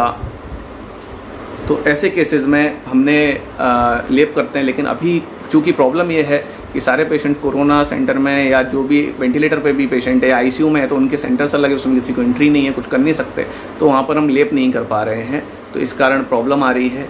और हाँ, हमने इसमें रस सिंदूर का भी कुछ केसेस में प्रयोग कराया है, तो रस सिंदूर का प्रयोग इसमें प्रभावी नहीं देखा गया है, इसमें सफलता नहीं मिली है हमें। उसका कारण यही है कि रस सिंदूर पर बहुत ज़रूरी था जो हमने पहले प्रयोग कराया था, लेकिन जब हमने प्रयोग किया तो लाभ नहीं मिला, इसलिए फिर हमें एग्रेसिव मेडिसिन की तरफ बढ़ना पड़ा और हमने चयन किया मल्ल सिंदूर का या मल्ल चंद्रोदय का। मैं फिर से बोल रहा हूँ, जो मैंने योग बताए हैं, जो मेडिसिन बताई हैं, डायरेक्ट कुछ भी उठा के यूज़ नहीं करना है, सारी बहुत ही तीक्ष्ण औषधियाँ हैं, बहुत सोच समझ के इनको प्रयोग करना होता है। तो इस बात का हमें ध्यान रखना है कि ऐसी मेडिसिन जो मैंने आज जितने भी योग बताए हैं, जिसमें त्रिलोक चिंतामणि, समीर पन्नग रस, 3rd स्टेज में, 4th स्टेज में मल्ल सिंदूर, श्रृंगाराभ्र रस, आरोग्यवर्धनी, गुड़ूची, अश्वगंधा, तालीसारी चूर्ण, ऐसा कॉम्बिनेशन हम प्रयोग कर रहे हैं 4th स्टेज में, जो आपने देखा कितने केसेस। अभी हाँ, एक बात और, ये अभी मैं करीब 25-20 से ज़्यादा केसेस, ऐसे तो बहुत सारे केसेस ट्रीट किए हैं, लेकिन जो मेनली क्रिटिकल केसेस हैं, जो वेंटिलेटर पर हैं या जो निमोनिया की कंडीशन में, वायरल निमोनिया की कंडीशन में है, जिनका लंग्स आप देखेंगे आधा या पूरा देखने को नहीं मिल रहा है, ऐसे केसेस 20 से ज़्यादा हो गए। लेकिन प्रॉब्लम एक आ रही है कि सबके एविडेंस नहीं मिल पा रहे हैं, एविडेंस नहीं मिल रहे हैं, इसलिए वो केसेस मैं पोस्ट नहीं कर रहा हूँ। जो इनके एविडेंस हैं वही केस हम पोस्ट कर रहे हैं, और आपको सुख हो रहा होगा कि आयुर्वेद से आवर्स में, 72 आवर्स में हम पेशेंट को वेंटिलेटर से बाहर ला पा रहे हैं, और जो पेशेंट उन पर नहीं है, उनके एक्सरेज में आप इम्प्रूवमेंट देख पा रहे होंगे। ये अचीवमेंट है कि आयुर्वेद ये सब करने में सक्षम है। मेरी तो गुजारिश सरकार से भी है, यदि कोई संगठन या कुछ लोग जो हैं सुन रहे हैं, तो मैं तब पहले भी बोल चुका हूँ अपने पोस्ट में। हाँ, बहुत अच्छा क्वेश्चन पूछा है, which company medicine should be use, Isha Neja ji. मुझे याद दिला देना यदि मैं भूल जाऊँ, मैं इस पर बोलने वाला हूँ। बहुत इंपॉर्टेंट क्वेश्चन आपने पूछा है, जो गलतियाँ हुई हैं वो भी इससे रिलेटेड हैं।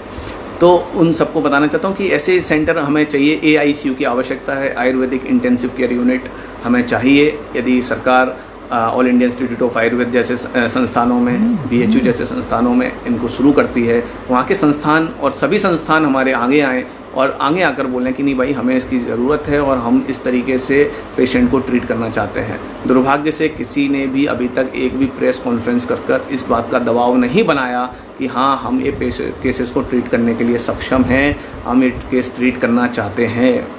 नहीं, सिर्फ काढ़े पे चल रहा है सब कुछ। कौन से केसेस पर?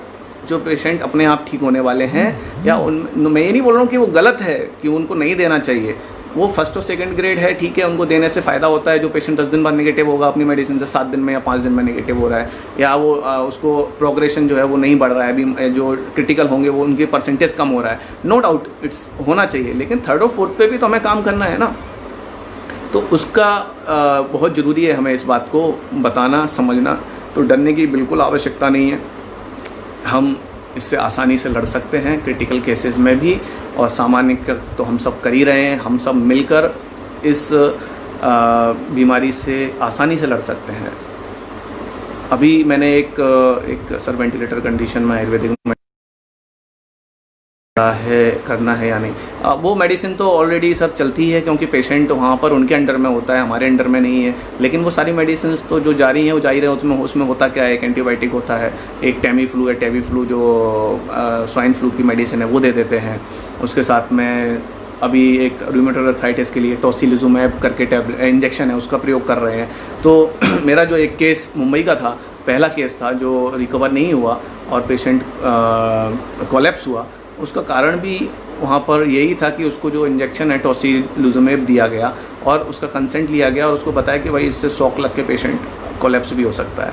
तो उन लोगों ने उसको कंसेंट दिया, और पेशेंट को जब पहला वाइल 10 ml करीब दिया गया, ऐसा कुछ डोज है उसका, मुझे जानकारी मिली वहाँ से हॉस्पिटल से। तो उसके बाद में पेशेंट को शॉक लगकर पेशेंट शॉक में गया, फिर उसको उन्होंने रिवर्स किया और उसके बाद में फिर से 10 ml उसका डोज जो दिया जाता है, सेकंड डोज दिया गया। उसके बाद patient morning 5 o'clock patient collapse हो गया, उसको वो रिवर्स नहीं कर पाए। तो सिर्फ एक वो केस है जो हमारा ट्रीट नहीं हुआ अभी तक क्रिटिकल कंडीशन में, जितने भी आए। बाकी सारे केसेस जो भी अभी तक मेरे पास आए हैं सभी इम्प्रूव हुए हैं, सभी वेंटिलेटर से बाहर आए हैं। और मुझे बताते हुए हर्ष है कि ये सब आयुर्वेद के माध्यम से मेरे गुरु समीर जमदग्नि सर के आशीर्वाद से हो पा रहा है। ये सब धन्वंतरी भगवान की कृपा से हो रहा है। अभी मैं एक सर्वे बता रहा हूँ, ये बात जो मैंने बताई, मेरा जो सक्सेस रेशो है, अभी इन बेंगलोर का एक सर्वे आया था, उसमें बताया गया कि आईसीयू में गए हुए पेशेंट्स में 97% फैटल रेट है। मतलब यदि 100 पेशेंट अंदर जा रहे हैं तो मुश्किल से 3 पेशेंट आ रहे हैं बाहर, 97% नहीं आ रहे हैं, 97 लोग नहीं आते हैं वापस। ये इसमें एक प्रॉब्लम है। क्यों है ऐसा, अब मुख्य बात पर करते हैं। ये तो हो गया जो आप लोग पूछना चाहते थे, मैंने बताया। तो बात ये है कि पेशेंट्स जिनकी इम्यूनिटी काम नहीं कर रही है, अब इम्यूनिटी किनकी काम नहीं कर रही है, हाई रिस्क पर कौन कौन है? हाई रिस्क पर जो डायबिटिक हैं वो हैं, हाइपरटेंसिव हैं वो हैं, या कोई भी ऐसी डिसीज़ है जो ऑटोइम्यून डिसीज से ग्रसित हैं वो हैं, या जिनका कोई रीनल ट्रांसप्लांट हुआ है, लीवर ट्रांसप्लांट हुआ है, इस प्रकार के जो ऑटोइम्यून मेडिसिन पर हैं वो हाई रिस्क पर हैं। और हाई रिस्क पर होने का कारण क्या है? इन सबके शरीर में इन्फ्लामेटरी कंडीशन हमेशा बनी रहती है। इन्फ्लामेटरी कंडीशन जब हमेशा बनी रहती है तो ऐसी कंडीशन में जब वायरस के कांटेक्ट में आप आते हैं, मरीज़ आता है तो उसको मीडियम मिल जाता है और वो वहाँ पर अपने आप को मल्टीप्लाई करता है। ये मेन कारण है। इसीलिए सीआरपी टेस्ट करते हैं और सीआरपी टेस्ट में देखेंगे बढ़ा हुआ आता है। ये इन्फ्लामेटरी कंडीशन को ही जांचने की एक टेस्ट होती है सीआरपी। तो अब ये तो बात हो गई जिन लोगों में बीमारियां हैं, हमने बता दिया आपको कि भाई ये होती हैं। लेकिन आज यंग जनरेशन में भी वही 22-22 साल के लड़के, 25-25 साल के लड़के, 30-30 साल के यंग एज के लड़के भी इस क्रिटिकल कंडीशन में जा रहे हैं। कई केसेस मेरे पास ऐसे आए। तो वो क्यों जा रहे हैं? उसका कारण है कि यदि कोई हॉस्टल में रह के पढ़ रहा है, या कोई बाहर पढ़ रहा है, या कोई जॉब कर रहा है, तो उनकी जो लाइफ स्टाइल है, फूड हैबिट्स हैं, अच्छी नहीं है। कोई अल्कोहल ले रहा है, कोई स्मोकिंग कर रहा है, बहुत ज़्यादा कर रहा है, और उनकी फूड स्टाइल अच्छी नहीं है। वो कभी खाते हैं, कभी नहीं खाते हैं, कभी रात में खाते हैं, कभी दिन में खाते हैं। तो इन सब के कारण क्या होता है, हमारे शरीर में इन्फ्लामेटरी कंडीशन पैदा हो जाती है, या आम पैदा हो जाता है। कफ और पित्त जब अवस्था हमेशा, और उस कंडीशन, ब्रेड खा रहे हैं, रोज ब्रेड खा रहे हैं, बोले दूध, लोगों का एक ब्रेकफास्ट है कि रोज़ सुबह उठेंगे और वो दूध ब्रेड ही खाएंगे। तो इस तरीके की चीज़ें जो हैं हमें बीमारी की तरफ ले जाती हैं। इसलिए आयुर्वेद चिकित्सक हमसे मिलना है पेशेंट्स को, और हम सबको भी आगे आने की ज़रूरत है। हमें बताएं पेशेंट को क्या सही है क्या गलत है, और उसका रीज़न दें, उसका तर्क दें कि भाई नहीं ये इसलिए करना है और इसलिए नहीं करना है। तो ये बहुत ज़रूरी है, इस तरीके से समझाना। तो ये पूरा था आज कोविड-19 के बारे में, critical management, critical treatment through Ayurveda through Ayurveda in कोविड-19। और एक क्वेश्चन था जो बहुत महत्वपूर्ण कि किस कंपनी की मेडिसिन यूज़ करनी है। तो बाकी सिर्फ मल्ल सिंदूर जब सजेस्ट करूंगा जब भी, या आप इसको कोई डिसीजन लेके मल्ल सिंदूर का प्रयोग करेंगे, तो वो कोई भी कंपनी का हो चलेगा, लेकिन उसमें आपको रस कर्पूर चाहिए। मल्ल सिंदूर है मार्केट में, एक सिंदूर है जिसमें पारद गंधक का मल्ल बनाया हुआ है, जो है उसमें रस कर्पूर भी है इसके अंदर। लेकिन ये भी हमने ट्रायल करके देखा, गलती से हुआ है, मल्ल सिंदूर ले लो। मल्ल सिंदूर लेने के बाद में पेशेंट में इम्प्रूवमेंट नहीं आ रहा था, तो हमने फिर एकदम से याद आया मुझे कि यार कहाँ गलती हो रही है। तो एनालिसिस बहुत ज़रूरी है, हर 24 आवर्स में करना ही है। हमने उस केस में भी किया, तो देखा कि यार इम्प्रूवमेंट नहीं आया, ऐसा क्यों हो रहा है। फिर मैंने उसको पूछा कि भाई कौन सा मल्ल सिंदूर लिया है, तो बताया कि भाई ये कोई थी मल्ल सिंदूर। मैंने उसमें कंटेंट किया तो उसमें रस कर्पूर नहीं था। तो इस बात का ध्यान रखना है कि उसके अंदर रस कर्पूर होना चाहिए। और रस कर्पूर डालने वाली कंपनी जो मेरी नज़र में अभी तक है वो बैद्यनाथ और सरमायु, ऐसी 2 कंपनी हैं जो बना रही हैं जिसमें रस कर्पूर होता है। रस कर्पूर जिसमें नहीं है वो मल्ल सिंदूर का प्रयोग फ़ायदेमंद नहीं है इस कंडीशन में जितना हमें चाहिए। ठीक है, अब मैं क्वेश्चंस लेता हूँ। आप लोगों को सुन के अच्छा लगा होगा जो मैंने बताया है, लेकिन फिर से मैं वार्निंग दे रहा हूँ इस बात की, आपको अलार्म कर रहा हूँ इस बात के लिए कि जो भी आज योग बताए गए हैं इनको कोई भी नया चिकित्सक या कोई भी ऐसे ही उठा के यूज़ मत करना प्लीज़। उसके लिए ग्रेडिंग करवाना, ग्रेडिंग करके उसकी स्टेज डिसाइड करेंगे, उसके आधार पर मेडिसिन की डोज निर्धारित होगी कि भाई 10 mg देना है, 20 mg देना है, 30 mg देना है, 40 mg देना है, ये डिसाइड करेंगे। और उसके बाद हम उसको आगे हर 24 आवर में एनालिसिस करेंगे। और विश्वास रखिए, विश्वास करिए कि 24 आवर्स में ही मिरेकल हो जाता है। चूँकि मैं मिरेकल शब्द को यूज़ नहीं करता हूँ, दिस इज़ द साइंस, और वो देखने को मिलता है कि 24 आवर्स, किसी में 72 आवर्स, किसी में 48 आवर्स में पूरी कंडीशन बदल जाती है और पेशेंट बाहर आ जाता है। तो ये आयुर्वेद का सामर्थ्य है, ये आयुर्वेद की इफ़िकेसी है जो हम भूल गए हैं शायद।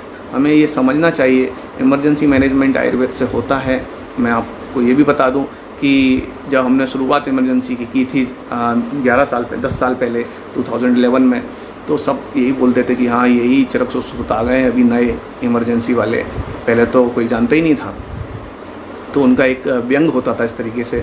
तो फिर हमने एविडेंस के थ्रू प्रैक्टिस करना शुरू की और एविडेंस पर इस तरीके का ये हमने दिखाए, तो फिर सब लोगों को समझ में आया कि नहीं यार ये हो सकता है। और मैं ये बताना चाहता हूँ, यदि मैं कर पा रहा हूँ तो आप भी कर सकते हैं। If I can you can, ये बात को ध्यान रखना है। लेकिन अति उत्साहित नहीं होना है, ऐसा उठा के नहीं दे देना है कि हाँ मेडिसिन दे दो हो जाएगा, मेडिसिन बता दी है। अभी 1-2 केसेस ऐसे भी हुए कि उन्होंने मेडिसिन पूछी, हमने बता दी, उन्होंने हमें फॉलोअप ही नहीं दिया। तो हमने उनको फॉलोअप के लिए फ़ोन किया कि भाई डॉक्टर साहब ये तो बताओ कि मेडिसिन जा रही है कि नहीं जा रही है, नहीं जा रही है तो क्यों नहीं जा रही है, और गई है तो कितने दिन गई है, और अभी पेशेंट के वाइटल्स क्या हैं। 48 आवर्स बाद हमने उनको पूछा, क्योंकि 24 आवर्स में उन्होंने नहीं दिए। यदि कोई भी ऐसी कंडीशन आ रही है तो एनालिसिस उसका बहुत ज़रूरी है, उसके वाइटल्स देखने ज़रूरी हैं। ये कोई साधारण मेडिसिन नहीं है जो हम गुड़ूची और अश्वगंधा की तरह पेशेंट को या कोई काढ़े की तरह पेशेंट को खिलाते रहें।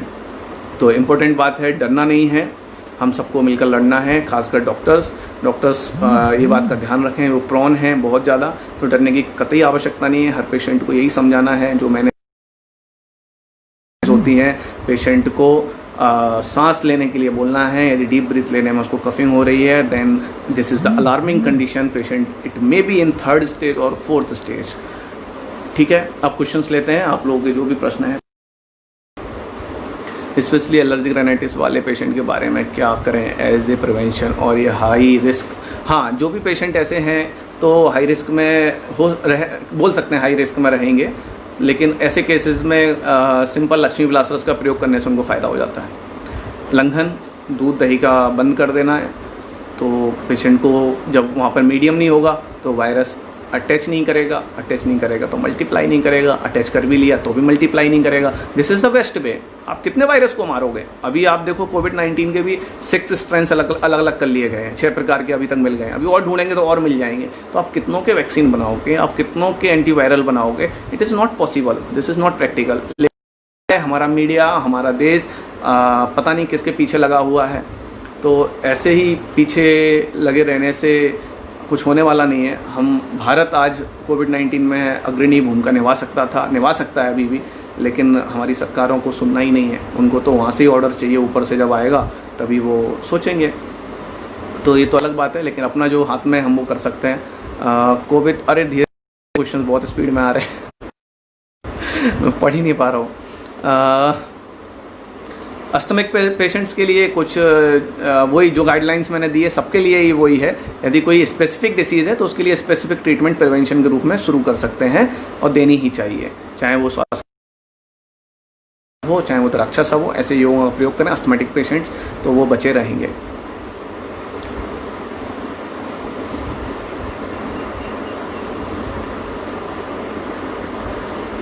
यादवेंद्र कुमार जी का क्वेश्चन है, hypertensive patient in grade 4 how we think about rate. हाँ, हाइपरटेंशन रहे कोई दिक्कत नहीं है पेशेंट को, उसकी हार्ट रेट क्या है वो हमें ध्यान रखना है। और पेशेंट को जो मैंने योग बताया है ग्रेड 4 में वो दे सकते हैं, लेकिन उसके बाद में एनालिसिस करना है। यदि हार्ट रेट इंक्रीज़ हो रहा है देन उसकी डोज कम करेंगे या उसको बंद करेंगे, ये आप जो हमें बताएंगे तो हम इस पर डिसीजन लेंगे।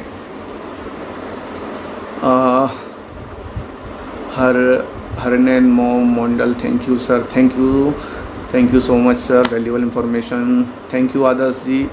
विकास जी, बहुत ही बढ़िया डॉक्टर अनुज जी, आयुर्वेद को जिंदा रखने वालों आपका नाम लेकर आ जाएगा।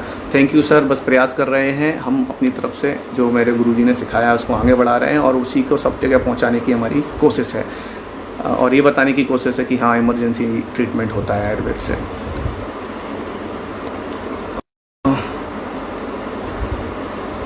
यूट्यूब पर भी उपलब्ध रहेगा क्या? नहीं है तो होना चाहिए, आपसे निवेदन है। सुदेश जी, बिल्कुल कोशिश करेंगे। मैं टेक्निकल मामले में बिल्कुल जीरो हूँ। यूट्यूब पे कैसे जाएगा, ये हमारे मित्र बैठे हुए हैं, वो देखेंगे इसके बाद जा सकता है कि नहीं। यूट्यूब पे जाएगा क्या? रिकॉर्डिंग आ जाएगी, बाद में देखेंगे, तो बाद में डिसाइड होगा क्या होता है। और कोई question? Thank you Sandhya ji, thank you Kirti M, thank you sir for valuable information. Thank you Nilesh sir. What precautions should be taken daily by autoimmune deficiency? Autoimmune deficiency people, ये क्या क्वेश्चन हुआ? ऑटोइम्यून पेशेंट्स यदि कोई भी हैं तो उसको जो भी डिसीज़ है उसके अनुसार उसकी ट्रीटमेंट होनी चाहिए, चाहे वो रूमेटॉइड आर्थराइटिस हो या कोई भी डिसीज़ है, उसके अनुसार आयुर्वेद में जो बताई गई गाइडलाइन उसके अनुसार ट्रीटमेंट तो करते हैं, तो प्रॉब्लम नहीं। स्पेशली एलर्जी राइनाइटिस वाले के बारे में ये हो गया बता के। रवि जी का क्वेश्चन क्या है? Sir, medicine with normal water और distil water to be used when to give through Ryle's tube, any media with normal water with lukewarm water, जो भी उपलब्ध हो वो देना है, बस कोई प्रॉब्लम नहीं है। और हाँ, देते वक्त एक प्रॉब्लम आती है कि पेशेंट को जब हम राइस ट्यूब से मेडिसिन सिरिंज से पुश करते हैं तो कई बार मेडिसिन सिरिंज में थोड़ी बहुत रह जाती है, तो उसको फिर से थोड़ा सा वाटर लेके पुश करना है, ये बात का ध्यान रखना है। इससे भी हमारे रिजल्ट डिफ़र हुए हैं, ये हमें देखने को मिला है। हाँ, यस विजय प्रताप जी, बिल्कुल strictly this advice is for only qualified vaidya, not for normal person. Qualified vaidya can according to their धी राइट। बिल्कुल, ये बहुत बड़ा प्रिकॉशंस है आज के लाइफ का, प्रिकॉशंस बोल रहा हूँ मैं, चेतावनी है ये कि नहीं, ये आम आदमी के लिए बिल्कुल नहीं है। कोई भी आम आदमी यदि देख रहा है तो वो आयुर्वेदिक डॉक्टर से संपर्क करे, वो मुझसे कर लेगा, यदि ज़रूरत पड़ती है तो मुझसे करेगा और फिर हम आगे उसकी प्लानिंग करेंगे। बिल्कुल, आयुर्वेद शाश्वत विज्ञान है, बिल्कुल सही बात है राकेश बघेल जी। ये उसको दादी माँ नानी माँ के नुस्खे बना के रखा है। हाँ, बहुत सारे लोग मैंने सुना है कि ऐसा बोलते हैं कि हर चीज़ घर में ही लोग प्रयोग कर लेते हैं, आपको बता देता है छोटी छोटी चीज़ों के लिए। तो छोटी चीज़ों के लिए वैद्य के पास क्यों आना है पेशेंट को, मैं यही नहीं समझ पा रहा हूँ अभी तक। अरे आप बड़े चीज़ों पे ध्यान दो ना, अपने आप को स्किल्ड करो, अपने आप को इम्प्रूव्ड करो। क्यों छोटी बीमारियों को ही ठीक करने का हम बैठे हुए हैं? आप जब बड़ी बीमारियों को करेंगे तो आपको समझ में आएगा कि भाई हाँ, पेशेंट आ रहा है आपके पास, पैसा भी दे रहा है, आपको ठीक भी हो रहा है, मेन बात तो ये है। लेकिन हम ये देख रहे हैं कि नहीं भाई, वो इससे ऐसा कर लेता है, वो वैसा कर लेता है, ये होना बंद होना चाहिए, इसकी दुकान पे वो मिल जाता है, उसकी दुकान पे वो मिल जाता है। अरे वो तो हर चीज़ में, हर पैथी में हो रहा है। सब्जी वाले की दुकान पर भी सारी अंग्रेजी दवाएं मिल जाती हैं। तो ये कोई बात नहीं है। इससे हम ज़्यादा दिमाग इस पर ना लगा कि हम क्या अपने आप में इम्प्रूव लाएँ और कैसे हम स्पेशलिटी करें किसी डिसीज़ पर, ये हमें सोचना चाहिए। सर पेशेंट, अरे बहुत तेज़ी से जा रहा है। कब प्रकृति वालों को कुछ विशेष ध्यान रखना है क्या? हाँ, कब प्रकृति वाले पेशेंट्स को दूध दही का प्रयोग नहीं करना है, गुनगुना पानी पीना है, काढ़ा पीते रहें। काढ़ा, हाँ, काढ़े की बहुत महत्वपूर्ण बात बता दूं कि काढ़े को फांट के रूप में बनाना है, काढ़े के रूप में नहीं बनाना है। जो भी मेडिसिन आप ले रहे हैं, जितनी भी मात्रा में ले रहे हैं, उसको डालकर उबालना नहीं है बहुत सारा। जैसे एक गिलास को डालकर आधा गिलास कर रहे हैं या 2 गिलास को डालकर आधा गिलास कर रहे हैं, ऐसा नहीं करना है। उसमें 4-5 उबाल लेके 1 कप पानी में, और उसको आप फांट के रूप में बना के ले लीजिए, वो पर्याप्त है। क्योंकि डेली लेने से ये अम्ल पित्त या कई पित्तज बीमारियां पैदा कर रहा है। हाँ सर, जो हेल्थ वर्कर्स लाइक आशा वर्कर्स, इंटर्न्स, नर्सेज ईटीसी हैं या फिर ऑफिस गोइंग पर्सन, शॉपकीपर जो किसी भी कोविड-19 पॉजिटिव के कांटेक्ट में आ जाते हैं, जाने अनजाने में हैं, वो क्या प्रिकॉशंस रखें? ये भावना भट्टी जी मैं बता चुका हूँ। प्रिकॉशंस के लिए आपका जो आयुष फांट के रूप में ले सकते हैं, ज़्यादा उबालना नहीं है, वो काढ़ा पर्याप्त है प्रिवेंशन के लिए। और वो भी ये बात का एनालिसिस करते हैं कि पेशेंट को एसिडिटी या हाइपर एसिडिटी तो नहीं हो रही। यदि ऐसा हो रहा है तो उसको गिलोय घनबटी पर शिफ्ट कर दें, या गिलोय घनबटी अकेला ले सकते हैं प्रिवेंशन के लिए, और ज़्यादा आवश्यकता नहीं है। आवश्यकताएँ हैं तो दूध दही का प्रयोग ना करें। कफवर्धक आहार विहार, ब्रेड है, फर्मेंटेड फूड है, इनको अवॉइड करें। स्पेसिफिक आयुर्वेद मेडिसिन और प्रिकॉशंस फॉर किड्स हाँ सेम सेम सभी के लिए सेम सिखाया गौतम जी, सभी के लिए सेम है जो गाइडलाइन बताई है। सर लो डायबिटिक पेशेंट भी क्रिटिकल सेक्शन में लेना चाहिए क्या? लो डायबिटिक क्या होता है भाई? ये मतलब इनका शुगर कम होता है, ऐसा कुछ पूछना चाह रहे हैं शायद। हाँ नहीं, ऐसा कुछ नहीं है। ज़्यादा डरने की, पैनिक होने की ज़रूरत नहीं है। अपनी लाइफ स्टाइल को सुधारें, जल्दी सोएं, जल्दी उठें, हल्का गुनगुना पानी, और जो पित्त है जिनको गर्म पानी से प्रॉब्लम होती है वो बॉइल्ड पानी को ठंडा करके पी सकते हैं। बहुत सारे लोगों को क्वेश्चंस होता है कि भाई हम वो पी लें। नहीं, आरओ का पानी नहीं चलेगा क्योंकि वो पानी लघु नहीं होता है। हमें संस्कारित पानी चाहिए। पानी वो लघु होता है, हो जाता है गर्म करने से।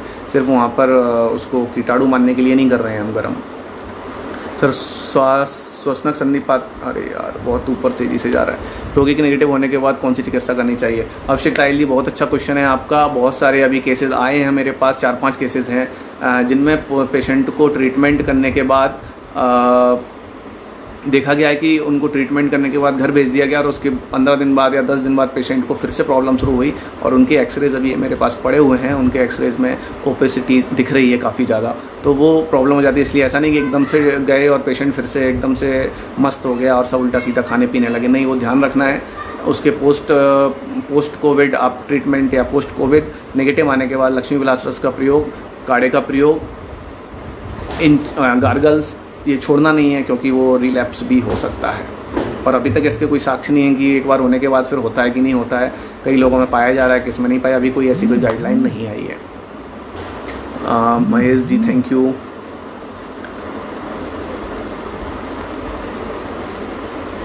हाँ Sanjay Vaid ji very valuable information, thank you sir. Sir COVID patient में बीपी डाउन होता है, उसके लिए क्या करना चाहिए? विधि शुक्ला जोशी जी ये बता चुका हूँ कि ऐसे पेशेंट्स में यदि बीपी डाउन हो रहा है तो मल्ल सिंदूर वाले योग से ही फ़ायदा हो जाता है। लेकिन यहाँ पर मल्ल सिंदूर का यदि प्रयोग नहीं कर रहे तो सिर्फ मकर दोष का प्रयोग कर सकते हैं। हेमगर पोटली रस का भी बहुत अच्छा इफेक्ट है। Very informative session. Those who are on immunosuppressant, immunosuppressant यदि कोई पेशेंट है उनको भी वही गाइडलाइन है। कफज आहार विहार पर ध्यान देना है, वो नहीं लेना है। ब्रेड है या ऐसी चीज़ें नहीं देनी है। और जो है साधारण सी कोई मेडिसिन जैसे लक्ष्मी विलास रस है उनका प्रयोग।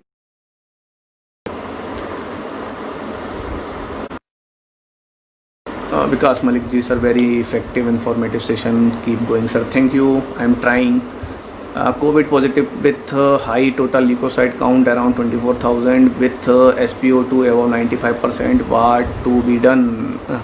ये बता चुका हूँ सर मैं। ऐसी कंडीशन में उसका एक्सरे एनालिसिस बहुत ज़रूरी है। उसमें पैच कितना है कितना नहीं है ये देखेंगे हम, उसके बाद ग्रेडिंग करेंगे और उसके आधार पर जो मैंने ट्रीटमेंट बताया है उसमें से कोई एक फाइनल करेंगे। Yadvendra ji okay so of explanation about COVID emergency management, thank you Yadvendra Kumar ji. Should be repeat RT-PCR after symptom subside और not to test is required? Sunitra Taneja ji बिल्कुल कोई रिक्वायरमेंट नहीं है। नेगेटिव आया कि नहीं आया उसको जानने की कोई आवश्यकता नहीं है।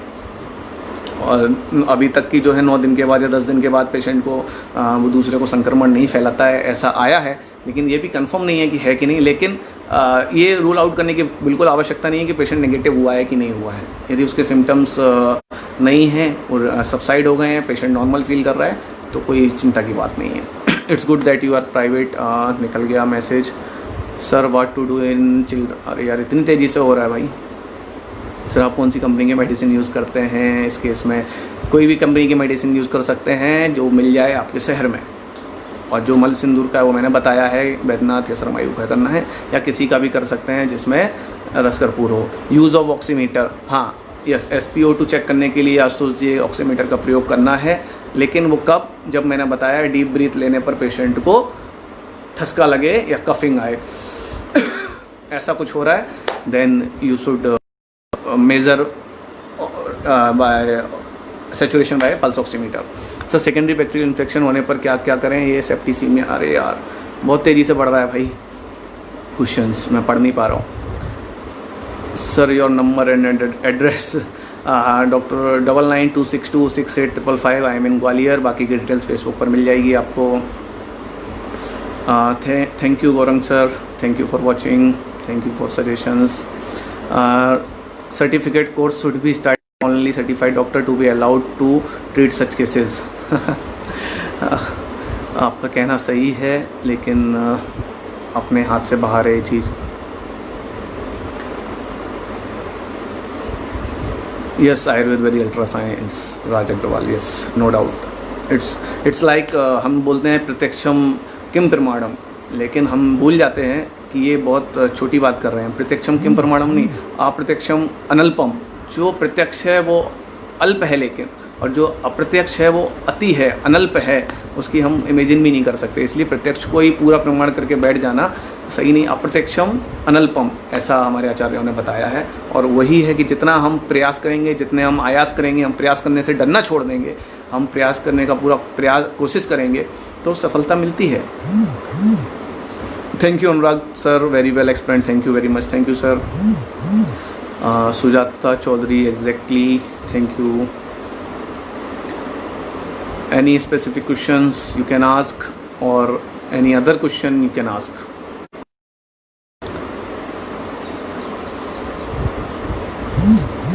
What about session?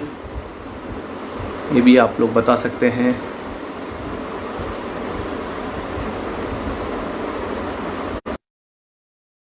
हाँ, अश्विनी कुमार बजाज, लूज मोशन की कंडीशन में क्या करना है? कुछ नहीं करना है, सेल्फ सबसाइड हो जाता है, कुछ अलग से देने की ज़रूरत नहीं है। यदि किसी के मोशन हो ही जा रहा है, अभी तक ऐसा देखने को नहीं मिला है कि लूज मोशन होते ही जा रहा है, 1 या 2 या 3 बार पेशेंट को लूज मोशन होते हैं, उससे कंफर्म हो जाता है, उसके बाद में लक्षण देखने को मिलते हैं, बंद हो जाता है वो।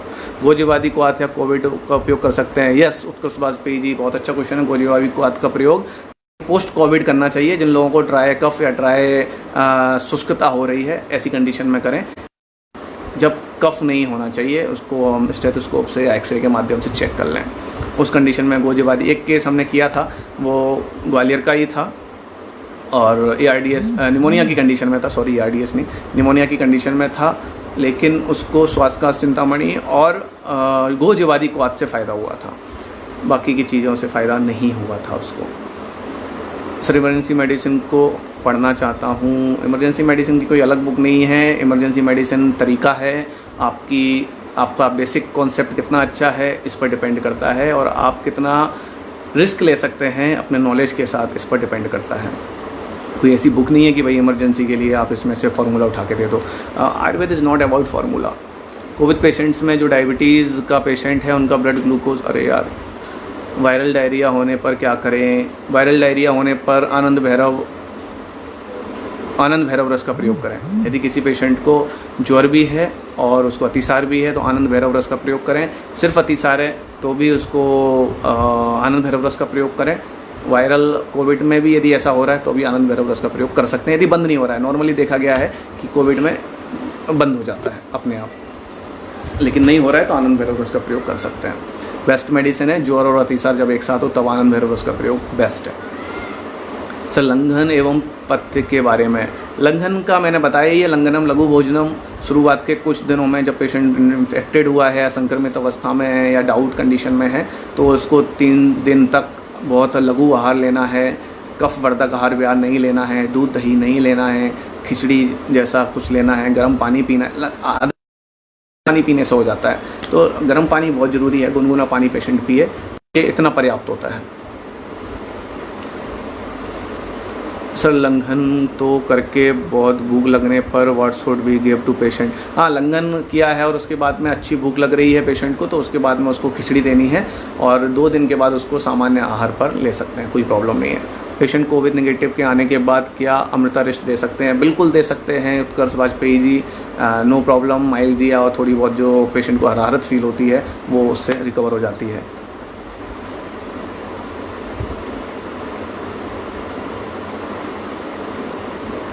डॉक्टर को 2 to 4 ईयर किड्स के लिए प्रिवेंशन के लिए क्या दें?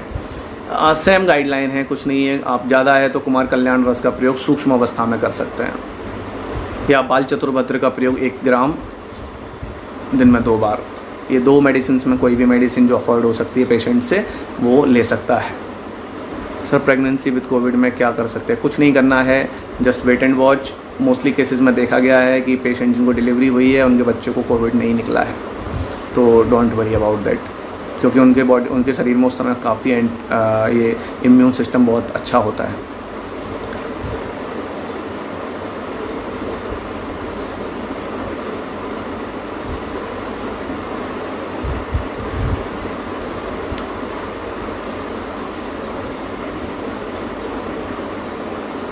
हाँ बिल्कुल, वैद्य सोम जायसवाल जी, लघु आहार विहार। हाँ, लघु सिर्फ खाना भी नहीं, विहार पर भी ध्यान देना है कि early to bed early to rise, ये भी ध्यान रखना है पेशेंट को। सुबह थोड़ा सा डीप ब्रीथ वाली एक्सरसाइज करें, अनुलोम विलोम करें। बाहर घूमने जा सकते हैं तो जाइए, नहीं तो टेरेस पर ही घूम लीजिए, क्योंकि लॉकडाउन चल रहा है कई जगह पर। जहाँ खुल गया वो लोग जा सकते हैं, कोई प्रॉब्लम नहीं। हाँ, एक बात ध्यान रखना है कि मास्क लगाकर रनिंग नहीं करनी है, मास्क लगाकर वॉक वगैरह ना करें, इस बात का ध्यान रखें। इससे बेटर अपनी टेरेस पर ही कर लें। सर सीवियर एक्यूट फीवर में क्या मेडिसिन देंगे, ये हो गया बता के। वायरल का व्हाट इन चाइल्ड के क्वेश्चंस बार बार आ रहे हैं। सेम बता रहा हूँ, प्रिवेंशन के लिए कुमार कल्याण रस या बाल चतुर्भद्र, या दोनों, या कोई एक अफोर्ड जो कर सकता है पेशेंट उसका प्रयोग कराना चाहिए। उससे उसका प्रिवेंशन बना रहेगा। और यदि कोई संक्रमित हो भी गया है बच्चा, तो जो गाइडलाइन अभी मैंने बताई वही बच्चों के लिए है, जो स्टेज बाय ग्रेडिंग करके फिर उसको प्लान करेंगे। मैं फिर से बोल रहा हूँ कि जो मेडिसिन्स हैं मलसिंधु, त्रिलोक चिंतामणि, ये साधारण मेडिसिन्स नहीं हैं। कोई भी सुनकर कोई भी ऐसे ही उठा के नहीं दे देना है। इसके डोजेज भी हम 24 आवर्स से ज़्यादा के बनाकर नहीं देते हैं, बनाने को मना करते हैं, क्योंकि उसके बाद मेडिसिन्स बदलनी पड़ती है। ये बात आप लोग दिमाग में बिठा लीजिए, मेडिसिन्स हमें बदलनी पड़ती हैं। कोई एक फार्मूला नहीं कि ये दे दिया और इससे ठीक हो जाएगा। सुमन सिंह सर, किस कंडीशन में सिंपल लक्ष्मी विलास और किस कंडीशन में नारदीय लक्ष्मी विलास लेना है? क्या नॉर्मल पर्सन प्रिकॉशंस के तौर पर लक्ष्मी विलास ले सकता है? हाँ, लक्ष्मी विलास का मतलब ही नारदी है, नारदी वाला ही लक्ष्मी विलास रस लेना है, तो और सेकेंड ग्रेड में भी।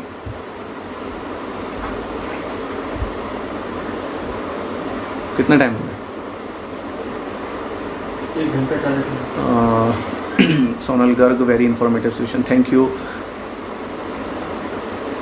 कोविड के बारे में मुझे लगता है आप लोगों के जो मिथ होंगे या जो डर होगा वो निकला होगा, और अब हम सब मिलकर इससे आगे लड़ने के लिए तैयार होंगे, ऐसी मेरी अपेक्षा है, इच्छा है। Sir please repeat your number. 9926268555। It's available on Facebook, Google also. Vaidya Som Jaiswal, very good session, thank you. Moderate patient में एक्सेसिव वीकनेस में क्या करें? ऐसे 2-3 पेशेंट देखे हैं। ये मैक्सिमम पेशेंट जो होते हैं इनको साइकोलॉजिकल ये प्रॉब्लम होता है, वीकनेस। कोई टॉनिक लिख दो, कोई वीकनेस है। सिंपल लक्ष्मी विलास रस नारदीय देने से इससे बेटर कोई टॉनिक नहीं है, वो पर्याप्त होता है उसके लिए। फिर भी कुछ है तो अमृता रिस्ट का सेवन साथ में करवा सकते हैं। Isha Nejari, nice session, repeat. Respected sir, very technical problem after left live but अब video on your ID sir, thank you sir. I am trying, I will try. COVID positive childrens को क्या दे सकते हैं आप? सेम मैंने बोला ना, पॉजिटिव है और कोई सिम्टम नहीं है तो उसकी गाइडलाइन बताइए, 1st, 2nd, 3rd, 4th grading की है। सेम सबके लिए, बच्चों के लिए भी, बड़ों के लिए भी यही है, कुछ अलग से नहीं करने की ज़रूरत है। आहार विहार के बारे में रवि श्रीवास्तव सर ने पूछा है। सर इसमें जैसा कि मैं अभी बोल चुका हूँ कि आहार जो है, यदि कोई इन्फेक्टेड हो गया है पेशेंट तो 2 से 3 दिन तक उसको लंघनम लघु भोजनम के कॉन्सेप्ट पर रहना है। कफज आहार विहार, कफ को बढ़ाने वाला जो ब्रेड है, मिल्क है, कर्ड है, इनको अवॉइड करना है। बेकरी आइटम्स हैं, फर्मेंटेड फूड है, इनको नहीं लेना है। बाकी साधारण खाना सारा ले सकता है, there is no problem. It's very informative session हो गया भाई, wonderful session, thank you Neelam Jayant ji. Sanket Mishra ji, thanks sir. Covid में रीनल फेल्योर पर भी प्रकाश डालिए सर, वो छूट गया है। राइट संकेत जी, अच्छा हुआ आपने याद दिला दिया। हाँ, ये केस संकेत मिश्रा जी के भाई का ही था, जिसमें पेशेंट रीनल फेल्योर में ये भी एक सिम्टम देखने को मिला है। लेकिन ऐसा अभी मेरे पास एक ही केस आया है जिसमें पेशेंट को रीनल जो उसके यूरिया क्रिएटिनिन है, वो रीनल प्रोफाइल है, वो इंक्रीज़ हो गई। तो ऐसे केसेस में भी हमने पेशेंट को ट्रीट किया, और ये वैसे भी ट्रीटेबल हो जाता है आसानी से। लेकिन इस बात का ध्यान रखना है कि पेशेंट को मल सिंदूर वाले योग तो नहीं दे रहे हैं। यदि किसी का रीनल प्रोफाइल या KFT बढ़ा हुआ है तो फिर हमें ऑब्जर्वेशन के साथ देना पड़ेगा, या अवॉइड करेंगे उसको हम, या बहुत कम क्वांटिटी में या सूक्ष्म मात्रा में देंगे। सूक्ष्म मात्रा और स्थूल मात्रा का कॉन्सेप्ट क्या है वो भी थोड़ा सा बता देता हूँ, जिससे आप लोग भ्रमित नहीं हो।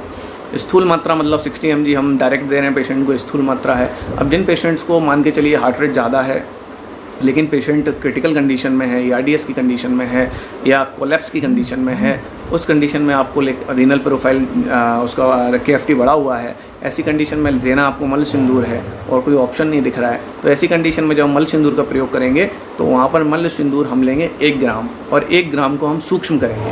ये सूक्ष्म पद्धति हम हमारे गुरुवर से हमने सीखी है और महाराष्ट्र में बहुत सारे वैद्य इसको प्रयोग करते हैं। तो उसको सूक्ष्म कर लेंगे 10 ग्राम रुचि सत्व के साथ या ग्लोए टैबलेट के साथ या किसी के साथ भी, और उसको फिर 100-250 mg की मात्रा में पेशेंट को देंगे। तो इससे जो उसके स्थूल देने से साइड इफ़ेक्ट आएंगे वो नहीं आते हैं। तो इस तरीके का हम प्लान करते हैं। चेतन शर्मा जी, आप कब लिख रहे हैं बुक? चेतन जी, बुक लिखी हुई रखी हुई है। मैं कई बार इसको बोल चुका हूँ, लेकिन बुक पब्लिश करने तक नहीं पहुँच पा रही है। कई बार नाजिया जी से भी बात हुई है और उन्होंने भी बोला है कि आप बुक भेज दीजिए, लेकिन अभी तक वो बोलते हैं ना, मुहूर्त नहीं निकल पा रहा है क्योंकि इतने सारी चीज़ों में उलझ जाते हैं हम।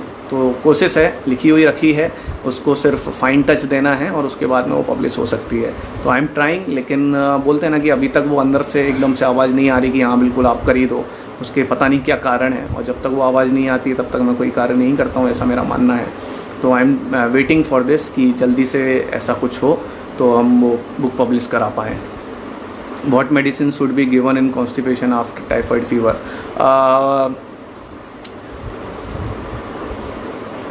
आम पाचन। ये कॉन्स्टिपेशन में कभी भी कोई लैक्सेटिव नहीं देना है एकता जी, कोई भी लैक्सेटिव देने से बचना चाहिए ऐसी कंडीशंस में टाइफाइड के बाद, क्योंकि यहाँ पर जो कॉन्स्टिपेशन होता है मोस्टली वो अमीबाइसिस की कंडीशन में होता है और स्टिकी टाइप होता है। तो यहाँ पर आम पाचन ही इम्पोर्टेंट होता है। यदि बहुत ज़्यादा ज़रूरत है तो एक बार पंचसकार का प्रयोग वन टाइम स्टैट में एक बार कर सकते हैं, बार बार देने से बचना चाहिए। उसके बाद में आम पाचन करिए, उसका नागर मुथा है, शुंठी है, संजीवनी बटी है, उसका प्रयोग कराइए तो उसको ज़रूरत ही नहीं पड़ेगी। सर नेक्स्ट सेशन कब होगा मुझे नहीं पता, ट्राई करेंगे। कोविड रिकवरी के बाद पेनक्रेटाइटिस हुआ है तो क्या दे सकते हैं? ये कुछ हटके है, क्यों हुआ है इसका कारण देखना पड़ेगा हर्ष जोशी जी, और इसकी आप फाइल मुझे व्हाट्सएप करें, फिर हम देख के आपको इस पर रिप्लाई करेंगे।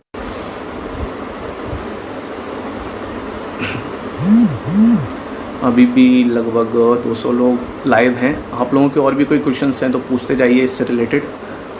मैं बहुत दिनों बाद आया हूँ, कोशिश कर रहा हूँ कि ज़्यादा से ज़्यादा क्वेश्चंस के आंसर कर दूँ। हाँ, लॉकडाउन के समय हम वेबिनार या लाइव आने से बचते रहे क्योंकि बहुत सारे हो रहे थे ऑनलाइन, तो हमारा सोचना था कि थोड़ा सा कम होने देते हैं उसके बाद करेंगे, लेकिन देखने में यह आया कि ये तो बढ़ते ही जा रहे हैं, कम नहीं हो रहे हैं। तो इसलिए मुझे आज गुरुवर का जो आदेश था उसके अनुसार और आप लोगों की जो डिमांड थी कि भाई क्या ट्रीटमेंट दिया जा रहा है, क्या दे रहे हो, आपने क्या गाइडलाइन तय करी है, वो बताने के लिए मैं आज लाइव उपस्थित हूँ आपके सामने। माइल्डिया का ट्रीटमेंट क्या है, किस कंडीशन में करना है ज्योति रंजन मैडम, उस पर डिपेंड करेगा किस कारण से माइल्डिया है। अदरवाइज माइल्डिया के लिए अमृता रेस्ट सफिशिएंट है सामान्य कंडीशन में या फिर अंगमर्ग प्रशमन कषाय, लेकिन अंगमर्ग प्रशमन कषाय हर कोई प्रैक्टिस में साधारणतः यूज़ नहीं करता है। उसके लिए आपको अच्छे वैद्य के पास जाकर या मेडिसिन को कलेक्ट करना होगा। तो अमृता रेस्ट का प्रयोग करिए तो माइल्डिया आपका जिन पेशेंट्स को है ठीक हो जाएगा, लेकिन उसका भी कारण जानना ज़रूरी है।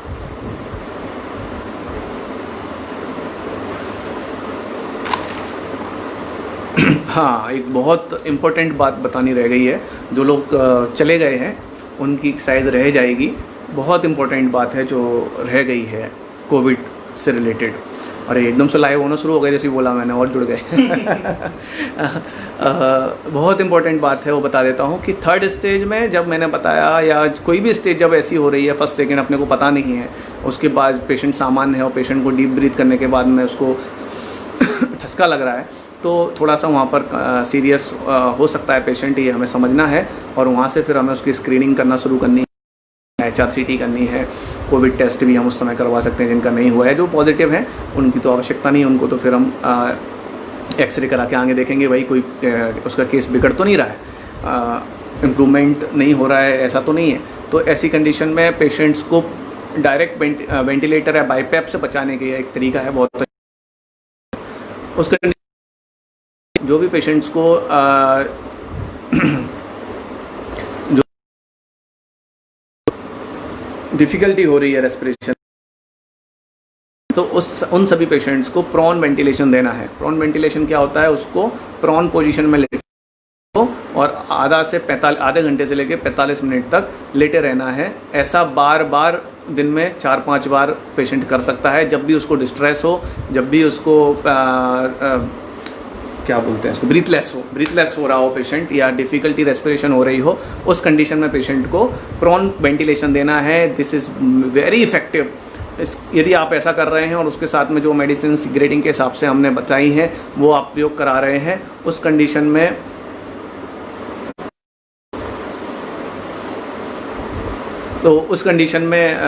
आपको प्रॉन वेंटिलेशन पर ध्यान देना है। प्रॉन वेंटिलेशन जैसे ही हम देंगे तो उसका जो रेस्पिरेशन है वो इम्प्रूव हो जाता है, ऑक्सीजन की जो इनटेक है वो बढ़ जाता है, जिसके कारण पेशेंट को डिस्ट्रेस फील नहीं होता है और पेशेंट इम्प्रूव करते जाता है। लेकिन सिर्फ प्रॉन वेंटिलेशन से काम नहीं चलेगा, उसमें जो हमने मेडिसिन ग्रेडिंग वाइज तय करी है वो मेडिसिन साथ में देनी है, तो पेशेंट इम्प्रूव कर जाएगा और उसको पेशेंट को ना बाईपैप की ज़रूरत पड़ेगी और ना वेंटिलेटर की ज़रूरत पड़ेगी। This is the most important thing जो मैं बताना भूल गया था कि prone ventilation that is very effective in all ARDS और निमोनेटिक और इन ब्रीथलेस और रेस्पिरेटरी डिस्ट्रेस कंडीशन। तो ये बात हमें याद रखनी है, समझने की है। तो उनको प्रॉन वेंटिलेशन पेशेंट, और सबसे बड़ी बात होम आइसोलेशन पे ध्यान दीजिए। पेशेंट को पैनिक होने से बचाइए, होम आइसोलेशन में रखने की कोशिश करिए। जिन जिन स्टेट्स में होम आइसोलेशन की छूट है वहाँ पर पेशेंट को होम आइसोलेशन में ही विश्वास दिलाइए, कॉन्फिडेंस दीजिए। एक केस मैं आपको बताता हूँ, पेशेंट ग्वालियर का ही है। उस पेशेंट को भी निमोनिया डेवलप हुआ, फीवर आया, निमोनिया डेवलप हुआ और पेशेंट को डिस्ट्रेस हुआ, ऑक्सीजन पे गया पेशेंट और उसका कोविड-19 नेगेटिव आया। अब पेशेंट को वहाँ पर इम्प्रूवमेंट नहीं आ रहा था CT स्कैन में, तो पेशेंट को बोला गया कि भैया आप जाओ और कहीं एडमिट हो जाओ, बड़े इंस्टीट्यूट में जाओ। जब मैंने उसके एक्सरेज और CT स्कैन देखा तो मैंने बोला ज़रूरत नहीं कहीं जाने की, आप यहीं रहिए और हम जो ट्रीटमेंट दे रहे हैं उसको आप शुरू करिए। जब हमने वो ट्रीटमेंट शुरू किया और पेशेंट में कॉन्फिडेंस आया, पेशेंट सर्वाइव करके वापस आ गया नॉर्मली और आज एकदम ठीक है। अब वो पेशेंट एक्चुअली फॉल्स नेगेटिव का था, फॉल्स नेगेटिव।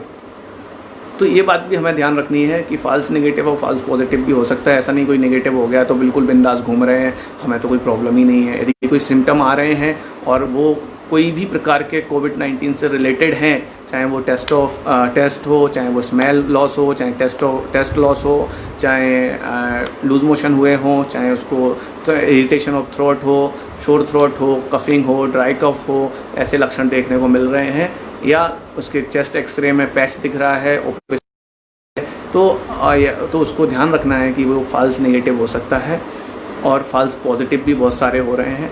इसलिए रिलैक्स रहिए, जो गाइडलाइन हम बता रहे हैं, हमने जो डिस्कस की है वो आप यूज़ कीजिए तो पेशेंट को फ़ायदा होते जाएगा और उनको कॉन्फिडेंस मिलता है। Home isolation is the best treatment. If blood sugar level increase continuously in critically ill patient then by what means we can manage it.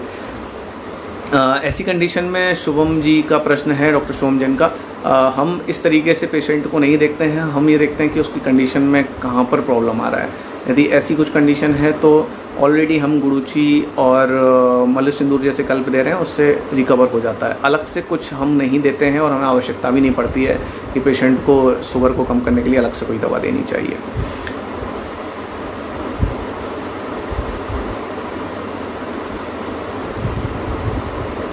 हाँ, अमन का एक क्वेश्चन था, अमन की क्या क्वेश्चन था, 3rd to 4th स्टेज में कफ का लेखन करना है या श्रवण करना है, ऐसा कुछ था। हाँ, यहाँ पर हमें कफ का शोषण ही करना है और लेखन भी करना है। कुछ केसेस में जहाँ पर इससे प्रॉब्लम क्रिएट हो रही है वहाँ पर हमें उसका एक्सक्रीशन भी कराना पड़ रहा है। उस कंडीशन में हम समीर पन्नग का प्रयोग कर रहे हैं, पन्नग टंकन ऐसा। इसीलिए मैं बार बार बोल रहा हूँ कि यहाँ पर कोई भी ऐसा फॉर्मुलेशन नहीं है कि आप ये उठा के दे दोगे या मैंने बता दिया है तो वो पेशेंट ठीक हो जाएगा। उसके लिए एनालिसिस, ग्रेडिंग, बार बार उसका, क्योंकि क्रिटिकल कंडीशन है, कोई सामान्य रोग नहीं है, सामान्य रोगी नहीं है। फर्स्ट और सेकंड ग्रेड में आप कुछ भी दे सकते हो ना, उसके लिए तो कोई प्रॉब्लम ही नहीं है, उसको दे दो और वो तो वैसे भी ठीक होना है, बस ये थोड़ा सा उसको सपोर्ट मिल जाता है और पेशेंट बाद में उनमें से कुछ जो क्रिटिकल होने वाले होंगे तो होने से बच जाते हैं। जो 10 दिन में नेगेटिव होगा वो 5 से 7 दिन में नेगेटिव हो जा रहा है। तो ये आयुर्वेद का विश्वास है, आयुर्वेद का साइंस है कि जो इतना तेज़ी से काम कर रहा है। Sir please save this video, I will try. इसमें मुझे बताया है किसी ने कि सेशन ख़त्म होने के बाद कोई ऑप्शन आता है शेयर का, आता है, तो वो आएगा तो वो शेयर करना है। अभी मुझे पता नहीं कहाँ आएगा, देखते हैं। वो शेयर वो वहाँ पे सेव हो जाएगा। काजल जैन सर डेली बेसिस पर गुरुची, काजल ऊपर क्यों नहीं आ रहा भाई सर, डेली बेसिस पर गुरुची घनबट्टी ले सकते हैं इम्यूनिटी बूस्ट अप करने के लिए? यस काजल जैन जी, बिल्कुल ले सकते हैं। ज़्यादा लंबे समय तक ले रहे हैं तो एक टैबलेट पर्याप्त होती है, डेली 2 सुबह शाम लेने की आवश्यकता नहीं है। यदि कुछ समय के लिए लेना है तो एक गोली सुबह शाम भी ले सकते हैं, कोई प्रॉब्लम नहीं, डेली बेसिस पर लिया जा सकता है। लेकिन लेने के बाद किसी पेशेंट को यदि कॉन्स्टिपेशन क्रिएट हो रहा है, क्योंकि एक ग्राही होती है, और किसी कॉन्स्टिपेशन हो रहा है तो कुछ दिन बंद करके फिर से चालू कर सकते हैं। Vaibhav Kumar please sir try to post this information session on Facebook और YouTube. Thanks sir, I will try. Thank you very much sir, very nice session sir, thank you, thank you, excellent sir, very